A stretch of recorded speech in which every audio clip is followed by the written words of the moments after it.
நாம மரித்து போன ஒரு தேவனை ஆராதிக்க வரல, ஜீவனோடு கூட இருக்கிற தேவன். பிரைஸ் எல்லாம் சொன்னபடியே அவர் என்ன செய்தார்?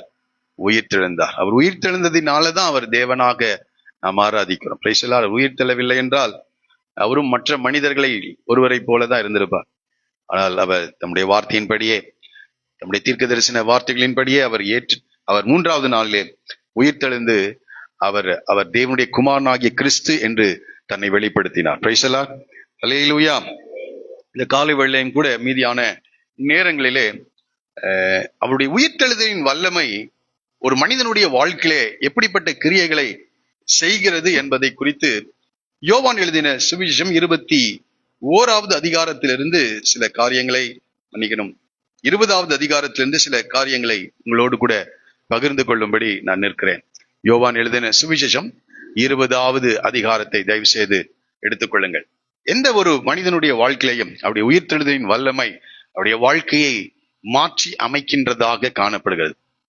சாதாரண காரியம். இயேசுவோடு கூட அந்த சீஷர்கள் 3½ ஆண்டு காலம் அவர்கள் பயணித்தார்கள், அவரோடு கூட செயல்பட்டார்கள். ஆனால் இயேசுவினுடைய உயிர்த்தெழுதல் அவருடைய வாழ்க்கையை புரட்டி போட்டது என்று சொல்லலாம். எப்படி இந்த பூமி அதிர்ச்சி வந்து அந்த கல்லறையை மூடியிருந்த அந்த பெரிய கல்லை புரட்டி போட்டதோ, அதே போல இந்த சீஷர்களுடைய வாழ்க்கையை இந்த உயிர்த்தெழுதல், இயேசு கிறிஸ்துவினுடைய உயிர்த்தெழுதல் உடைய வாழ்க்கையை தலைகீழாக புரட்டி போட்டதாக இந்த பகுதியிலே நாம் படிக்க முடிகிறது.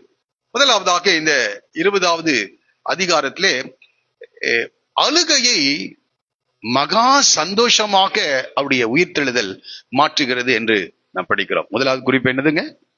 அழுகையை மகா சந்தோஷமாக இந்த உயிர்த்தெழுதலின் வல்லமை மாற்றுகிறது. இதை நம்ம எல்லாரும் பல முறை இதை படித்த ஒரு வேத பகுதியா இருந்தாலும் இந்த காலவேளை எனக்கு எல்லாம் தெரியுன்ற ஒரு மனப்பான்மையோடு அல்ல, இன்னும் இந்த வார்த்தையிலிருந்து நாம் கற்றுக்கொள்ள வேண்டும் என்ற உணர்வோடு கூட நீங்கள் அமர்ந்திருப்பீர்கள் என்றால் நிச்சயமாகவே இந்த செய்தி உங்களுக்கு மிகுந்த பிரயோஜனத்தை கொண்டு வரும்.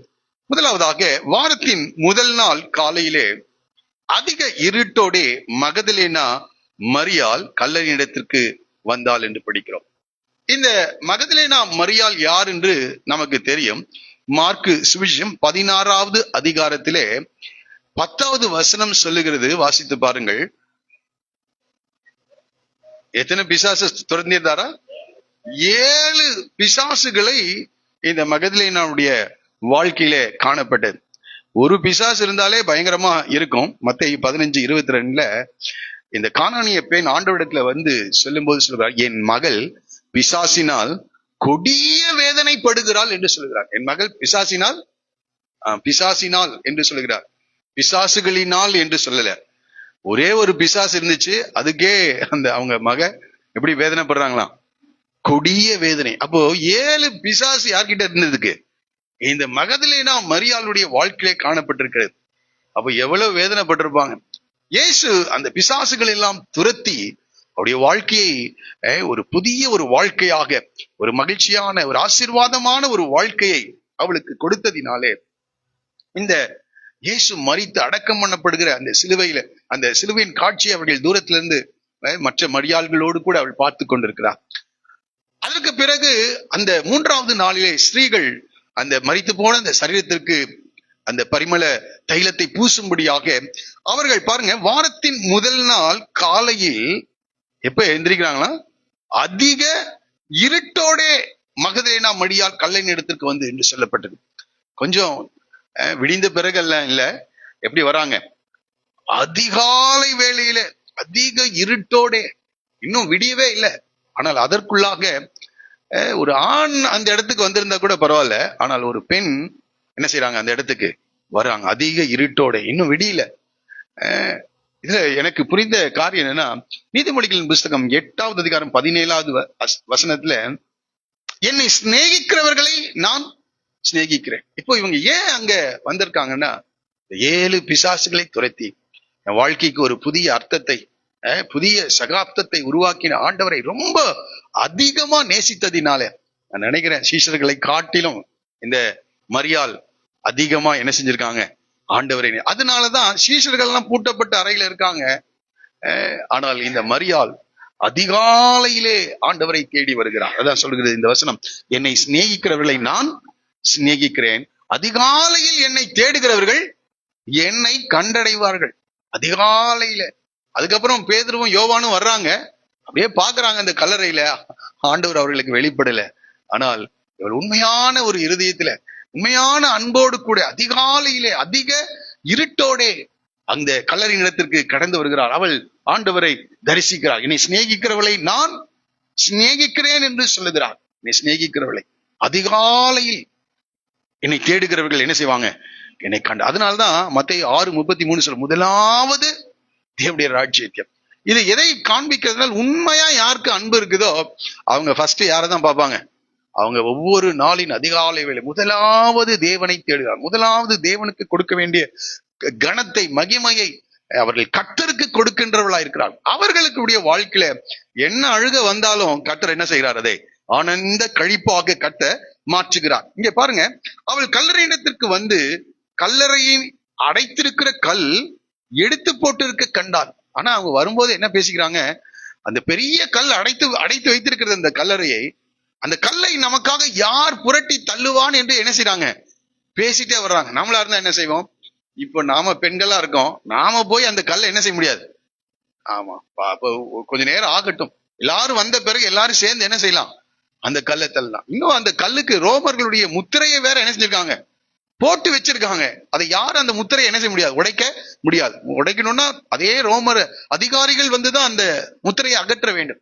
இவ்வளவு தடைகள் இருந்தாலும் இந்த மகதலேனா மரியாள் என்ன செய்யறாங்க, அந்த இடத்துக்கு என்ன செய்யறாங்க, யார் நமக்காக அந்த கல்லறையின் கல்லை புரட்டி தள்ளுவார் என்று அவங்க வீட்டிலே இருந்து இல்ல, அவங்க எங்க வராங்க, அது உண்மையான ஒரு அன்பாக காணப்படுது. அதனாலதான் சொல்ல, என்னை சிநேகிக்கிறவர்களை நான் சிநேகிக்கிறேன், என்னை அன்பு கூறுகளை நான் அன்பு கூறுவேன் என்று கர்த்தர் சொல்லுகிறார். இது சாதாரண காரியம் இல்ல. முதலாவது உயிர்த்தெழுந்த ஆண்டவர் ஏன் இந்த மகதலேனாவுக்கு தரிசனமானார் என்றால், மரியாளுக்கு தரிசனமானாள் என்றால், அவள் இருதயபூர்வமாய் அவரை நேசித்தார். அதனாலதான் அவரால் வீட்டுல இருக்க முடியல. இந்த பரிமள வர்க்கங்களை எல்லாம் ஆயத்தப்படுத்தி அந்த அதிகாலை வேளையிலே அவள் அங்கே கடந்து வருகிறார். அவங்க என்ன நினைக்கிறாங்க, நமக்காக யார் அந்த கல்லை தள்ளுவார் என்று நினைச்சிட்டு இருந்தா, அவங்க பாருங்க, அவர்கள் கல்லறை இடத்திற்கு வந்து கல்லறை அடைத்திருந்த கல் எடுத்து போட்டிருக்க கண்டாள். உடனே அவங்களுக்கு ரொம்ப சந்தோஷமா இருக்குன்னு நினைக்கிறேன். ஆனால் உள்ளே போய் பார்த்த போது இயேசுவின் சரீரத்தை அங்கே அவள் பார்க்கவில்லை. அங்கே அந்த சரீரம் இல்லை. இப்ப அந்த அன்பு என்ன செய்கிறது பாருங்க, அந்த சரீரத்துக்கு பரிமள வர்க்கம் அந்த தைலத்தை எல்லாம் பூசும்படியாக தான் அங்க வர்றாங்க. அங்க அந்த சரீரம் இல்ல. உடனே ஒரு பெரிய கலக்கம் அவர்களுக்கு ஏற்பட்டு அவர்கள் என்ன செய்றாங்க, உடனே அவள் ஓடி, நாமளா இருந்தா என்ன செய்வோம், சரி இல்லையாட்டிற்கு யாரோ எடுத்துட்டு போயிட்டாங்க அப்படின்ட்டு வீட்டுக்கு வந்திருப்போம். ஆனால் அவள் அந்த அந்த அந்த அந்த முயற்சியை அவள் கைவிடவில்லை. உடனே அவள் நடந்து போலையா, அந்த அதிகாலை வேளையில என்ன செய்றாங்க, ஓடி சீமோன் பேதுருவிடத்திலும் இயேசுவுக்கு அன்பாயிருந்த மற்ற சீஷரிடத்திலும் போய் கர்த்தரை கல்லறையிலிருந்து எடுத்துக்கொண்டு, அவங்க ஃபர்ஸ்ட் என்னதான் உயிர் தெழுவார் என்று ஒருத்தர் என்ன செய்யவே இல்லை, ஒரு நபர் கூட அவர்கள் நம்பவில்லை. கல்லறையிலிருந்து எடுத்துக்கொண்டு போய்விட்டார்கள், அவரை வைத்த இடம் எங்களுக்கு தெரியவில்லை என்று. உடனே அந்த சம்பவம் நமக்கு தெரியும். பேதுருவும் யோவான் என்ன செய்றாங்க, ஓடி வருகிறார்கள். யோவான் ரொம்ப ஃபாஸ்டா ஓடுவாராட்டு இருக்கு. அவரு கல்லறைக்கு வந்துட்டாரு, எடுத்து பாக்குறாரு, அங்க அவருடைய சரீரம் இல்லை. ஆனா கல்லறைக்குள்ள என்ன செய்யலையாம், போகல. யாருக்கு பயம். ஆனா இந்த மரியாளுக்கு என்னவே இல்லை, பயமே இல்லை. பூரண அன்பு பயத்தை புறம்பே தள்ளும். அவள் ஆண்டவர் மேல அவ்வளோ அன்பு உள்ளவளா இருந்ததினால இந்த கல்லறைக்கு வர்றதுக்கு பயப்படல. இன்றைக்கு கூட அநேகர் கல்லறை பக்கம் போறதுக்கு என்ன செய்வாங்க, பயப்படுவாங்க. ஆனா அவள் அதிகாலையில இருட்டோடே எழுந்து அந்த கல்லறை நேரத்துக்கு கடந்து சென்றாள். அதற்கு ஒரே காரணம், அந்த அந்த முழுமையான அன்பு அவர் மேல. இந்த யோவானால உள்ள போக முடியல. ஆனால் மரியாள் என்ன செய்கிறாள், அவள் கர்த்தரை அவள் தேடுகிறாள். அது அவளுடைய ஆண்டவர் மேல் வைத்தது அன்பை பார்க்க முடிகிறது. அதுக்கப்புறம் பேதுரு அங்கே கடந்து வருகிறார். பேதுரு எப்போதுமே என்ன, யார்தான், யோவானை காட்டிலும் தைரியசாலி. எந்த ஒரு காரியமா இருந்தாலும் துணிந்து என்ன செய்வார், ஆண்டவரே நீரே ஆனால் நானும் கடல் மேல நடந்து வர எனக்கு என்ன செய்யுங்க, உத்தரவு கொடுங்கள் என்று சொல்லி அவள் கடல் மேல் என்ன செஞ்சிட்டான், நடந்துட்டான். அந்த பிரதான ஆசாரியர்களும் அந்த சேனை தலைவர்களும் வரும்போது பார்த்தான், உடனே பட்டயத்தை எடுத்து என்ன செஞ்சிட்டான், வெட்டிட்டான். கொஞ்சம் தைரியமான ஆள் தான், ஆனா அதுக்கப்புறமேல் தான் யோசிப்பார். அதுக்கப்புறம் தான் என்ன செய்வார், யோசிப்பார். அப்ப பேதுரு உடனடியாக கல்லறையின் இடத்திற்கு வந்து பாருங்க, கல்லறைக்குள் போய் அந்த சீமோன் பேதுரு அவனுக்கு பின்னே வந்து கல்லறைக்குள்ளே பிரவேசித்து சீலைகள் கிடக்கிறதையும் அவருடைய தலையில் சுற்றியிருந்த சீலை மற்ற சிலருடைய வைத்திராமல் தனியே ஒரு இடத்தில் சுருட்டி வைத்திருக்கிறதையும் கண்டான். இப்போ அதை பார்க்கிறார்கள்.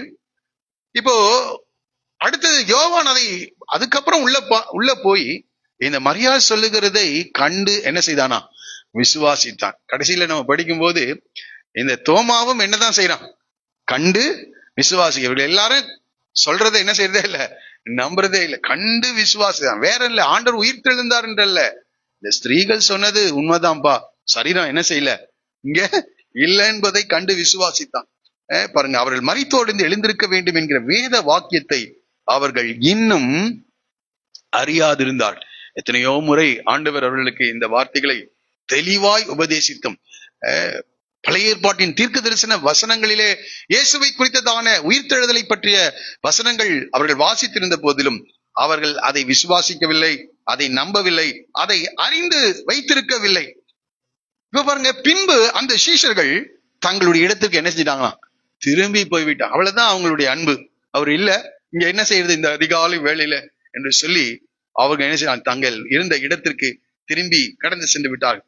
ஆனால் அங்கே 11வது வசனத்திலிருந்து நாம் படிக்கிறோம், மரியாள் கல்லறையின் அருகே வெளியே நின்று அழுது கொண்டிருந்தார். கொஞ்சம் யோசிச்சு பாருங்க, தனியா மற்ற ஸ்திரீகள் எல்லாம் இன்னும் வந்துட்டு தான் இருக்காங்க, அவங்க யாரும் என்ன செய்யல, இன்னும் வந்து சேரல. ஆனால் தனியே அவள் அழுது கொண்டிருந்தாள். நம்மளா இருந்தா என்ன செஞ்சிருப்போம், கொஞ்ச நேரம் பார்த்து பேதுரு யோவானும் கூப்பிட்டுருப்பாங்க கண்டிப்பா, வாங்கம்மா, இதுக்கு மேல இங்க இருந்து எந்த ஒரு பிரயோஜனம் இல்லை, யாரோ அவருடைய சரீரத்தை என்ன செஞ்சிட்டாங்க, எடுத்துக்கொண்டு போய்விட்டார்கள், ஆகவே இனி இங்க இருந்து அழுகிறது இல்ல, என்ன ஒரு பிரயோஜனம், வா என்று அழைத்திருப்பார்கள். ஆனால் அந்த அன்பு, அதான் சொல்றேன், என்னை சிநேகிக்கிறவர்களை நான் என்ன செய்யறேன், ஆமா, ஒரு காலத்துல ஆண்டவர் அவள் மேல் அன்பு வைத்தார். அவளிடத்திலிருந்து இந்த 7 பிசாசுகளை ஆண்டவர் துரத்தி ஒரு பெரிய ஒரு பிரச்சனையிலிருந்து கர்த்தர் அவளை விடுதலை ஆக்கினதினால் அந்த அன்பு அந்த இடத்தை விட்டு என்ன செய்யல, அவளை அசைக்கவில்லை. பேதுரு யோவான் கூட போயிட்டாங்க, ஆனால் இவள் தொடர்ந்து அந்த இடத்திலே நின்று அழுது கொண்டிருந்தாள். என்னை கேட்கிறார்கள், இது எல்லாருக்கும் தெரிந்ததுதான். அவள் அழுது கொண்டிருக்கையில் அவள் குனிந்து கல்லறைக்குள்ளே என்ன செய்தாலாம், அப்போ எதை பார்த்து பார்த்து அழுகிறாங்க, அநேகர் என்ன செய்வாங்க, சாவு வீட்டுல அழுவாங்களாம், அது அவங்க வீட்டுல யாராவது என்ன செஞ்சிருப்பாங்க, செத்துருப்பாங்க, அதை நினைத்து என்ன செய்வாங்க, அழுவாங்கன்னு சொல்லுவாங்க. ஆனா இங்க அப்படி அல்ல, இயேசுவின் சரீரம் வைக்கப்பட்டிருந்த அந்த இடத்தை பார்த்து என்ன செய்யறாங்க, ஐயோ இங்க இல்லவா ஆண்டவருடைய சரீரம் இருந்தது என்று சொல்லி அவள் பார்த்து அதை அழுது கொண்டே இருக்கிறான். பாருங்க, அந்த இடத்திலே அவருடைய சரீரம் வைக்கப்பட்டிருந்த இடத்திலே வெள்ளுடை தரித்தவளாய் 2 தூதர்கள் தலைமாட்டில் ஒருவனும் கால் மாட்டில் ஒருவனும் உட்கார்ந்திருக்க கண்டான். இப்ப பாருங்க, அங்கே தொடர்ந்து அங்க பார்த்து அழுது கொண்டே இருக்கிறார். அவ போயிருந்திருக்கலாம், அந்த இடத்தை விட்டு அவளால் என்ன செய்ய நகர முடியவில்லை, தொடர்ந்து அழுது கொண்டிருக்கிறார். ஒருவேளை ஆண்டவரே என்று என்ன செய்யணும், ஏன்னா அவங்க நம்ம மாதிரி எல்லாம் அழுக மாட்டாங்களாம், ரொம்ப சத்தம் போட்டுதான் என்ன செய்வாங்க, அவர்கள் யூதர்கள் அழுவார்கள் என்று ஒரு இடத்துல நான் படித்தேன். அப்போ ஒருவேளை அந்த அதிகாலை வேளை அந்த கல்லறையின் இடத்துல அவள் கதறி, அவள் அழுது இருதயம் உடைந்தவளாய் கதறி அழுது கொண்டு அந்த கல்லறையிலே அந்த சரீரம் வைக்கப்பட்டிருந்த அந்த இடத்தை பார்த்து பார்த்து அவள் தேம்பி அழுது கொண்டே இருந்திருக்க வேண்டும். கர்த்தருடைய ஆவிக்குரிய கண்களை என்ன செய்கிறார், திறக்கிறார். இது ஒரு சாதாரண ஒரு அனுபவம் அல்ல, ஒரு பெரிய ஒரு தரிசனத்தை அல்லது ஒரு பெரிய ஒரு காரியத்தை அவருடைய ஆவிக்குரிய கண்கள் திறக்கப்பட்டவள் பார்க்கிறார். பாருங்க, அங்கே வெள்ளுடை தரித்தவள 2 தூதர்கள். மற்ற இடங்களிலெல்லாம் தேவ தூதர்களை பார்த்தவங்க பயந்து நடுங்கி என்ன செஞ்சிருப்பாங்க, அவங்க பயந்து நடுங்கி இருக்கிறதை நாம் வேதத்துல படிக்கிறோம். ஆனால் இந்த இடத்துல அவள் அந்த தூதனை பார்த்து அவள் என்ன செய்யல, அவ பயப்படல, அதை சட்டையே பண்ணல. ஆனால் பாருங்க, உட்கார்ந்து இருக்க கண்டாள் என்று படிக்கிறோம். அவளுக்கு தேவை தூதர்கள் அல்ல, வேற எந்த நபரும் அல்ல, அவளுடைய கவனம் முழுவதும் இயேசுவின் மேல். இன்றைக்கு நமக்கு யாராவது ஒரு தூதனை ஒரு பார்த்துட்டோம்னா அவ்வளவுதான், நம்ம வால் போஸ்ட்ல கூட போட்டுருவோம், இவர் தூதனை பார்த்தவர் அப்படின்னு போட்டுருவாங்க.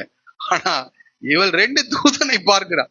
அவளுக்கு அவளுடைய நோக்கம் முழுவதும் ஆண்டவரை அவள் பார்க்க வேண்டும். ஆண்டவருடைய சரீரத்துக்கு அவள் உயிர்த்தெழுந்தான்னு தெரியல, இந்த சரீரத்துக்கு எப்படியாவது பரிமள தைலத்தை பூசணும். அவ்வளவு அதிகமாய் இயேசுவை நேசித்திருக்கிறார். கொஞ்சம் யோசிச்சு பாருங்க, இங்க இருக்கிற நாம் அநேக நன்மைகளை ஆண்டவரிடத்துல இருந்து பெற்றிருக்கிறோம். எனக்கு ஆண்டவர் ஒரு நன்மையும் செய்யலன்னு இங்க இருக்கிற ஒருவரை என்ன செய்ய முடியாது, சொல்லவே முடியாது. நீங்கள் எவ்வளவாய் ஆண்டவரை நேசிக்கிறீர்கள்? நமக்கு தெரியும், நம்ம அனுபவித்துக் கொண்டிருக்கிற எல்லாம் யார்கிட்ட இருந்து வந்தது? எல்லாம் நாம வரும்போது எப்படிதான் வந்தோம்? ஒன்றும் இல்லாமல் நிர்வாணியாய், போட்டுக்கிறதுக்கு துணி கூட இல்லாம தான் அந்த இப்ப நல்ல கர்த்தர் என்ன செஞ்சிருக்கிறார், ரொம்ப நல்ல வஸ்திரங்கள் எல்லாம் கொடுத்திருக்கிறார், இருக்க இடத்தை கர்த்தர் கொடுத்திருக்கிறார், நல்ல ஆரோக்கியத்தை கொடுத்திருக்கிறார், நல்ல கல்வி அறிவை கொடுத்திருக்கிறார். எத்தனையோ பேருக்கு கிடைக்கக்கூடாத இந்த ஆவிக்குரிய சத்தியங்களை கர்த்தர் நமக்கு என்ன செஞ்சிருக்கிறார், வெளிப்படுத்த. ஜீவனுள்ள தேவனை அறிந்து கொள்ள எல்லாம் கர்த்தர் கொடுத்தது. எவ்வளவாய் நாம் ஆண்டவரை நேசிக்கிறோம். வாய்ப்பு இருந்தா நேசிக்கிறது இல்ல, நேரம் இருந்தால் சிலர் என்ன செய்யறாங்க, ஆண்டவரை நேசிக்கிறாங்க. இந்த இடத்துல எந்த ஒரு சாத்தியக்கூறும் இல்லை. இந்த அதிகாலையிலே 10 மணிக்கு போயிருந்தா கூட யாரும் மரியாதை கேட்க போறது இல்ல. ஆனால் அந்த அதிகாலை வேளையிலே, இந்த காலை வேளையிலே அவளுக்கு அவளுடைய இருதயத்துல அந்த அந்த அன்பு, அவள் தேவனிடத்திலிருந்து பெற்றுக்கொண்ட அந்த நன்மையின் நிமித்தம் அவள் மேல் வைத்த அன்பு. இந்த காலையில எத்தனையோ நன்மைகளை கட்ட செய்திருக்கிறான், எத்தனையோ ஜெபங்களை கர்த்தர் உங்களுடைய வாழ்க்கையிலே கேட்டிருக்கின்றார், அதெல்லாம் கேட்டு எத்தனையோ அற்புதங்களை செய்திருக்கிறார். நீங்கள் இந்த மகதலேனா மரியாளை போல ஆண்டவரை நேசிக்கிறவர்களா இருக்கிறீர்களா? இந்த காலையில இந்த வார்த்தைகளின் மூலமாய் கர்த்தர் நம்மோடு கூட பேசுகிறார். இந்த உயிர்த்தெழுதலின் செய்தியில ஆண்டவரை நாம் எப்படி நேசிக்கிறவர்களா இருக்கிறோம்? இப்போ அவர்கள் அவளை நோக்கி, இவ அவங்கள பார்த்தெல்லாம் கேட்கல. நாமளா இருந்தா என்ன செய்வோம்? தேவ தூதர்களே, எங்கே ஆண்டவருடைய சரீரம், அவளுக்கு அதன் மேல ஒரு கரிசனையே இல்லை. அவளுக்கெல்லாம் முழுசா யார்தான்? இயேசுதான், இயேசுதான். அவர்கள் அவளை நோக்கி, ஸ்திரீயே ஏன் அழுகிறாய்? பாருங்க, இந்த அழுகிறாள் என்ற வார்த்தை வாழ்ந்து கொண்டே இருக்கிறது. ஏன் அழுகிறாய் என்றால் அவங்களுக்கு தெரியாதா? அவ வாயிலிருந்து என்ன செய்யணும், வரணும். சில நேரங்கள் ஆண்டவர், ஆதாமே நீ எங்கே இருக்கிறாய்? சகோதரனாகிய ஆபேல் எங்கே? நம்முடைய இருதயத்திலிருந்து அந்த வார்த்தைகள் வரும். அப்ப பாருங்க, அதற்கு அவள் என் ஆண்டவரை எடுத்துக்கொண்டு போய்விட்டாள், அவரை வைத்த இடம் எனக்கு தெரியவில்லை. ஆண்டவரை யாரோ எடுத்துட்டு போயிட்டாங்க. அவளுக்கெல்லாம் அதுதான் தெரிஞ்சிருக்கு. இயேசு சொன்ன வார்த்தைகள், தீர்க்க தரிசனத்தின் வார்த்தைகளை அவர்கள் நினைவு கூறவே இல்லை, அவள் அறிந்திருக்கவே இல்லை, அதை நம்பவே இல்லை. இயேசு உயிர்த்தெழுவார் என்று ஒருத்தர் என்ன செய்யல, விசுவாசிக்கல. அவரை எடுத்துக்கொண்டு போய்விட்டார்கள். அவரை வைத்த இடம் எனக்கு 2 காரியம், ஒருவேளை இந்த இடம் தானா அல்லது வேற எது கல்லறை இருக்கிறதா அது தெரியல என்று சொல்லி அவள் சொல்லுகிறாள், என் ஆண்டவரை எடுத்துக்கொண்டு போய்விட்டார்கள், அவரை வைத்த இடம் எனக்கு தெரியும். இவைகளை சொல்லி பின்னாக தெரியும். அவளுடைய இருதயத்துல ஒரே ஒரு காரியம், அந்த இடத்தை விட்டு போறதா இல்ல, வாய்ப்பே இல்லை. ஆனா அவள் தொடர்ந்து அங்கே அழுது கொண்டிருக்கிறாள். தேவனை நோக்கி கூப்பிட்டுருப்பா, ஆண்டவரே இந்த சரீரத்துக்கு நான் பரிமள தைலம் என்ன செய்யணும், பூசணும், அந்த சரீரத்தை நான் முத்தம் செய்யணும். கடைசியா பெட்டி மூடுறப்ப எல்லாரும் என்ன செய்யறாங்க, அந்த மாதிரி இன்னைக்குதான் செய்ய முடியும், ஆண்டவரே இந்த வாய்ப்பை எனக்கு தாருங்கள் என்று சொல்லி அவள் செத்த மரித்து போன அந்த சரீரத்திற்கு முத்தமிட பரிமள தைலம் பூச அவள் அழுது கொண்டிருக்கிறாள். சில நேரங்கள்ல ஆண்டவர் நாம கொஞ்சமா கேட்போம், ஆனா ஆண்டவர் செய்கிறது கற்பனைக்கு எட்டாது. என்னை நோக்கி கூப்பிடு, நான் உனக்கு மறு உத்தரவு கொடுத்து நீ அறியாததும்.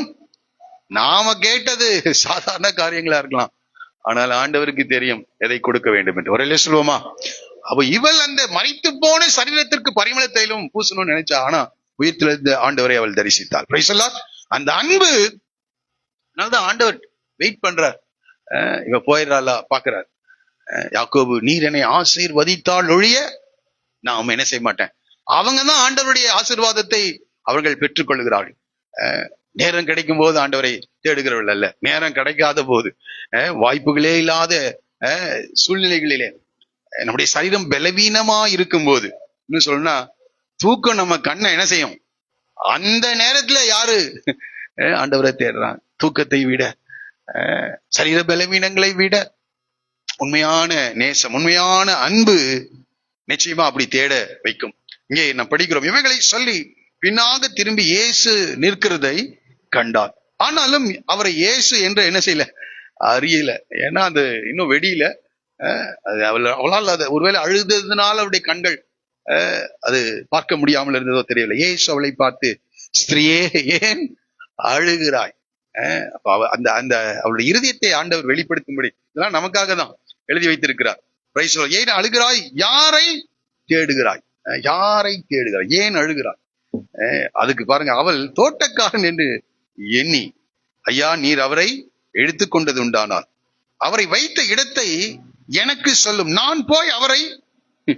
இது முடியுமா? இது இவ்வளவு ஒரு பெண்ணா இருக்கிறா, அந்த ஒரு சரீரத்தை தூக்க முடியாது. அதெல்லாம் அவளுக்கு இல்ல. அந்த சரீரம் எனக்கு வேண்டும், அந்த சரீரத்தை நான் முத்தமிட வேண்டும், அந்த சரீரத்திற்கு பரிமள தைலம் பூச வேண்டும். அதுதான் அந்த அன்பு. சொல்றார், அவர் வைத்த இடத்தை சொல்வீர் என்றார். நான் போய் அதை என்ன செய்வேன்? எடுத்துக்கொள்வேன் என்றார். இயேசு அவளை நோக்கி மரியாளே என்றார். பேரை சொன்ன உடனே அந்த சத்தத்தை அவள் என்ன செஞ்சிருக்கா? என் ஆடுகள் என் சத்தத்தை அறிந்திருக்கும்.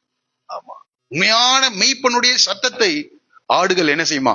அங்க பல மெய்ப்பர்களுடைய ஆடுகள் ஒரே இடத்துல அங்கே மேய்ந்து கொண்டிருந்தாலும், அந்த எந்த மெய்ப்பனுடைய ஆடுகள் அங்க இருக்குதோ அந்த மெய்ப்பனுடைய சத்தத்தை சரியாய் அறிந்து உடனடியாக மெய்ப்பனுடைய சத்தத்துக்கு அது என்ன செய்யுமா? கீழ்ப்படி. அதே போல இந்த மரியாள், நான் நினைக்கிறேன், அப்போ உயிரோடு இருந்த நாட்கள், இயேசு ஊழியன் செய்த அந்த நாட்கள்ல அடிக்கடி அவரை கூப்பிட்டுருப்பாருன்னு நினைக்கிறேன், இல்ல? ஆமா. ஏன்னா ஸ்திரீகள் ஆஸ்திகளினால் அவருக்கு என்ன செய்தாங்களாம்? ஊழியம் செஞ்சுட்டு இருந்தா. அவரோடு கூட அவர் கடந்து சென்ற எல்லா ஊர்களுக்கும் என்ன செஞ்சிருப்பாங்க? இவங்க கடந்து சென்றிருப்பாங்க. சீஷர்கள் மாத்திரம் இல்ல, ஆண்கள் மாத்திரம் இல்ல, இவர்களும் இவர்களால் ஆன உதவிகளை அந்த ஊழியத்திற்கு தினந்தோறும் என்ன செஞ்சிருப்பாங்க? செய்து கொண்டே இருந்திருப்பார். அப்போ பல முறை ஆண்டவர் இந்த மரியாளை அழைத்திருப்பார். அந்த சத்தம் ரொம்ப ரெக்கார்ட் ஆயிடுச்சு. அந்த சத்தம், சிலர் எல்லாம் சொல்லுவாங்க, அந்த சத்தம் கேட்டுச்சுங்க, எங்க மரித்து போன எங்க கணவர் கூப்பிடுற மாதிரியே என்ன செஞ்சது? சத்தம் கேட்டுச்சு, எழுந்துட்டேன் அப்படி சொல்றவங்க கேட்டிருக்கீங்களா? ஆமா, அதே போலதான் இங்க நடந்திருக்கு. மரியாளே என்றால் அவள் திரும்பி பார்த்து, இன்னும் கண்ணு சரியா தெரியல, உடனடியாக சொல்லுகிறார், இவ ஆண்டவரை எப்படி அழைப்பாளோ அது இந்த வார்த்தை ரபூனி. ரபூனி என்றால் போதகரே என்று அர்த்தம். எப்போதும் ஆண்டவர் என்ன கூப்பிடுவாங்க? போதகரே. அவர் நல்ல போதகர். அநேக போதனைகளை இந்த மரியாள் அந்த ஊழியத்தின் நாட்களிலே, இயேசு உயிரோடு இருந்த நாட்களிலே அநேக போதனைகளை கேட்டிருக்க வேண்டும். அதனாலதான் சொல்றா போதகரே என்று என்று என்று அர்த்தமா. இயேசு அவளை நோக்கி என்னை தொடாதே. அப்படின்னா என்ன? இந்த அம்மா என்ன பண்ணிருக்காங்க?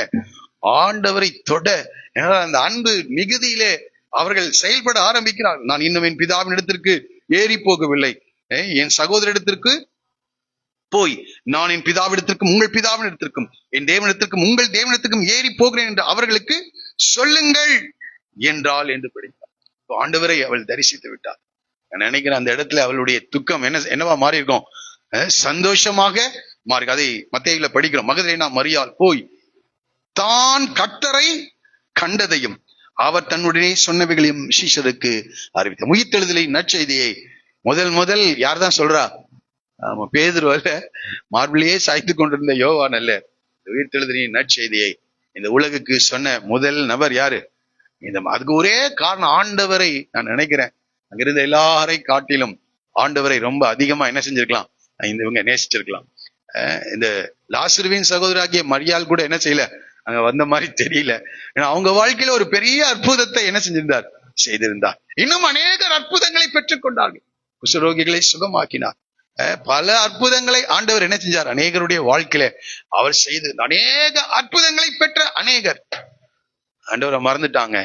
ஆனா ஒரே ஒரு பெண் அதிகாலையிலே அதிக இருட்டோடு அவருடைய பாதத்துக்கு முதலாவது அந்த சரத்திலே பரிமள தைலம் பூச வேண்டும் என்பதற்காக ஆசையாய் தடைகள் இருக்கிறது எல்லாம் தெரியும், அந்த தடைகளை மீறி தேவனுடைய சமூகத்தில் அவள் கடந்து வந்தால் உயிர்த்தெழுந்த இயேசுவை அவள் என்ன செய்தார்? தரிசித்தவர்களே சொல்லுவோமா?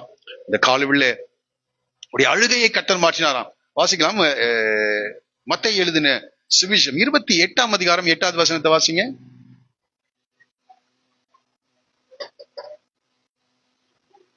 மகா சந்தோஷம்.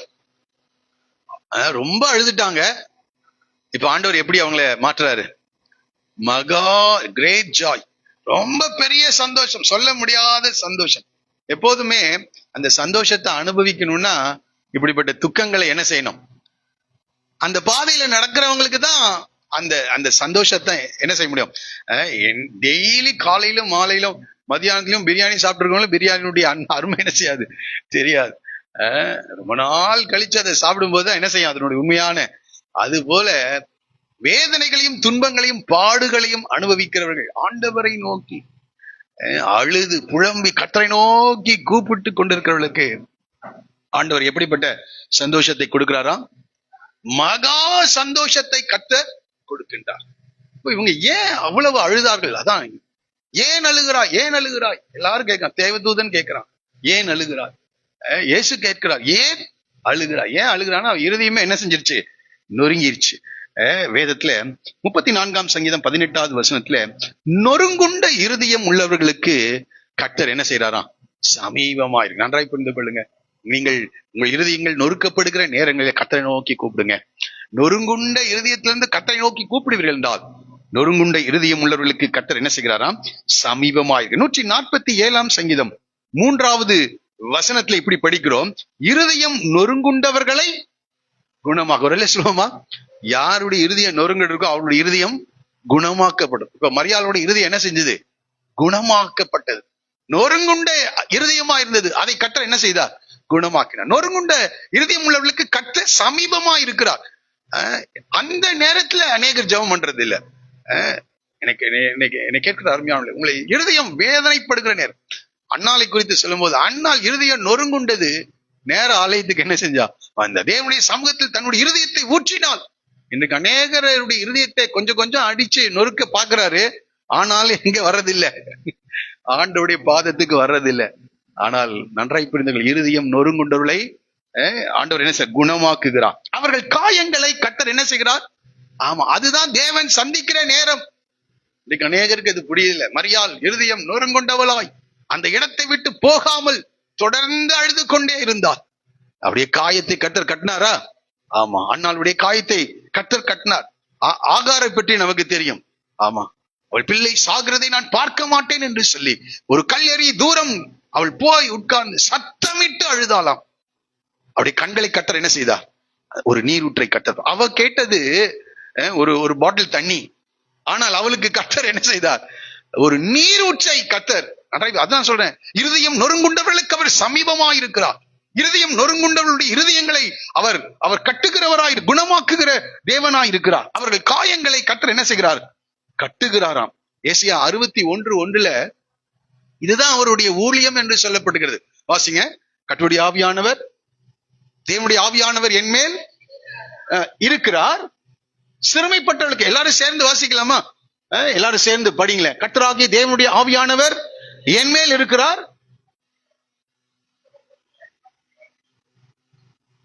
இருதயம் நொறுங்குண்டவர்களை காயம் கட்டுதலையும், சிறைப்பட்டவர்களுக்கு விடுதலையும், கட்டுண்டவர்களுக்கு கட்டவித்தலை கூறவும், வருஷத்தை பிரசித்தப்படுத்தவும்,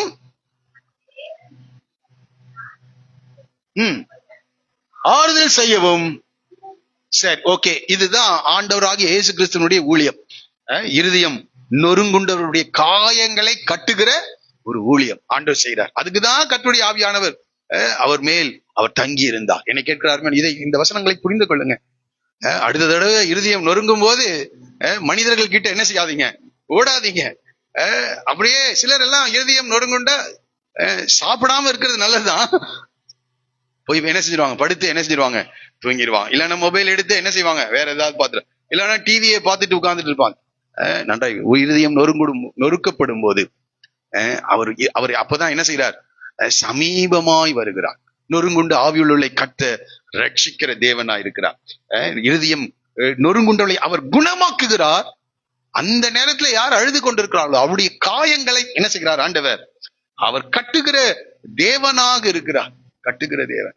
அநேக உதாரணங்களை சொல்ல, எம்மாவூர் சீஷர்களுடைய முகம் துக்கமா இருந்ததுதான். உங்கள் முகங்கள் ஏன் துக்கமா இருக்கிறது? அவங்க முகம் ஏன் துக்கமா இருந்தது? அவங்க இருதயத்துல வேதனை. அவங்க அகத்தின் அழகுதான் என்ன செய்யுமா? ஆமா, இருதயத்துல வேதனை இருந்தா முகம் என்ன செய்யும்? அதை காண்பித்துக் கொடுக்கும். யாரெல்லாம் துக்கப்படுகிறார்களோ அவருடைய துக்கத்தை மாற்றும்படியாக இந்த உயிர்த்தெழுதலின் வல்லமை இன்றைக்கும் கிரியை செய்து. ஆனா மரியாதை போல எங்க வரணும்? ஆமா, வீட்டுல படுத்து தூங்கிட்டு இருந்தீங்கன்னா ஒண்ணும் நடக்காது. இன்னைக்கு அநேகருடைய வாழ்க்கையில ஒன்றும் ஆண்டவரிடத்துல பெற்றுக்கொள்ளாமல் இருப்பதற்கு காரணம் மரியாதை போல ஆண்டவரை நேசிக்கல. மரியாளை போல ஆண்டவரை தேடல. சீஷர்கள்லாம் அவரோடு கூட இருந்தாங்க தான். ஆனா அவங்களாம் விட்டுட்டு போயிட்டாங்க. காவலிலும் சாவிலும் பின்பற்றி வருவேன்னு சொன்னாங்க.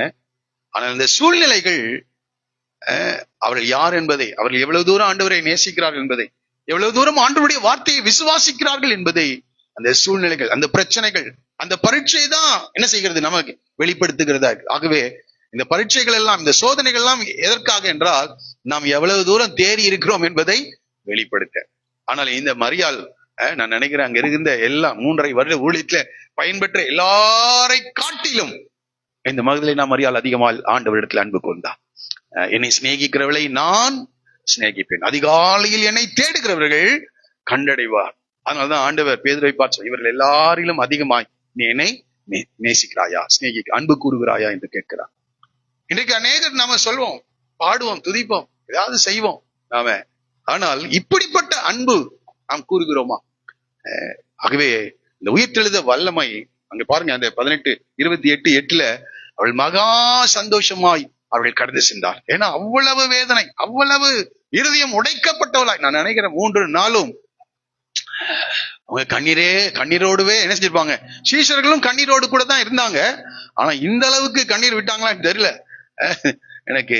ஆனால் இவள் அதிகமாய் அழுது கொண்டே இருந்தாள். அந்த கல்லறையில அவள் வைத்த இடத்தை பார்த்து பார்த்து தேம்பி அவள் அழுது கொண்டே இருந்தாள். இருதயம் நொறுங்குண்டவர்களுக்கு அவள் சமீபமாய் இருக்கிறாள். அதனால்தான் தாவீது சொல்லுகிற 51வது சங்கீதத்தை, தேவனே நொறுங்குண்டதும் நறுங்குண்டதுமான இருதயத்தை நீர் என்ன செய்ய மாட்டீர், புறக்கணிக்க மாட்டீர் என்று சொல்கிறார். ஆகவே அந்த இடத்திலிருந்து கூப்பிடுகிறாள். ஆண்டவருடைய அந்த அவளுடைய கண்கள் திறக்கப்பட்டு அவர் உயிரோடு கூட இருக்கிறதை அவள் தரிசித்து, முதலாவது இந்த உலகத்திற்கு அவள் என்ன செய்கிறார், இந்த நற்செய்தியை அறிவிக்கிறவளா இருக்கிறார். நம்முடைய ஆண்டவர் உயிரோடு கூட இருக்கிறார். Praise the Lord. எல்லாரும் சேர்ந்து ஒரு பாட்டு பாடுவோமா? ஜீவிக்கிறார் இயேசு, ஜீவிக்கிறார் என் உள்ளத்தில் அவர் ஜீவிக்கிறார், துன்பத்தில் எந்தன், ஆமா எவ்வளவு பேருக்கு இந்த பாட்டு தெரியும்? ரொம்ப பழைய பாட்டு. துன்பத்தில் எந்தன் துணை அவரே, என்றென்றும் ஜீவிக்கிறார். எல்லாரும் சேர்ந்து பாடுவோமா? ஜீவிக்கிறார் இயேசு, ஜீவிக்கிறார் என் உள்ளத்தில் அவர் ஜீவிக்கிறார், துன்பத்தில் எந்தன் துணை அவரே, என்றென்றும் ஜீவிக்கிறார். ஜீவிக்கிறார் இயேசு, ஜீவிக்கிறார் என் உள்ளத்தில் அவர் ஜீவிக்கிறார், துன்பத்தில் எந்தன் துணை அவரே, என்றென்றும் ஜீவிக்கிறார். ஜீவிக்கிறார் இயேசு, கொஞ்சம் சத்தமா தான் பாடுவோமா? உள்ளத்தில் அவர் ஜீவிக்கிறார், துன்பத்தில் எந்தன் துணை அவரே, என்றென்றும் ஜீவிக்கிறார். இன்னொரு விஷயம் கூட, அவர் ஜீவிக்கிறார் இயேசு, ஜீவிக்கிறார் என் உள்ளத்தில் அவர் ஜீவிக்கிறார், துன்பத்தில் எந்தன் துணை அவரே.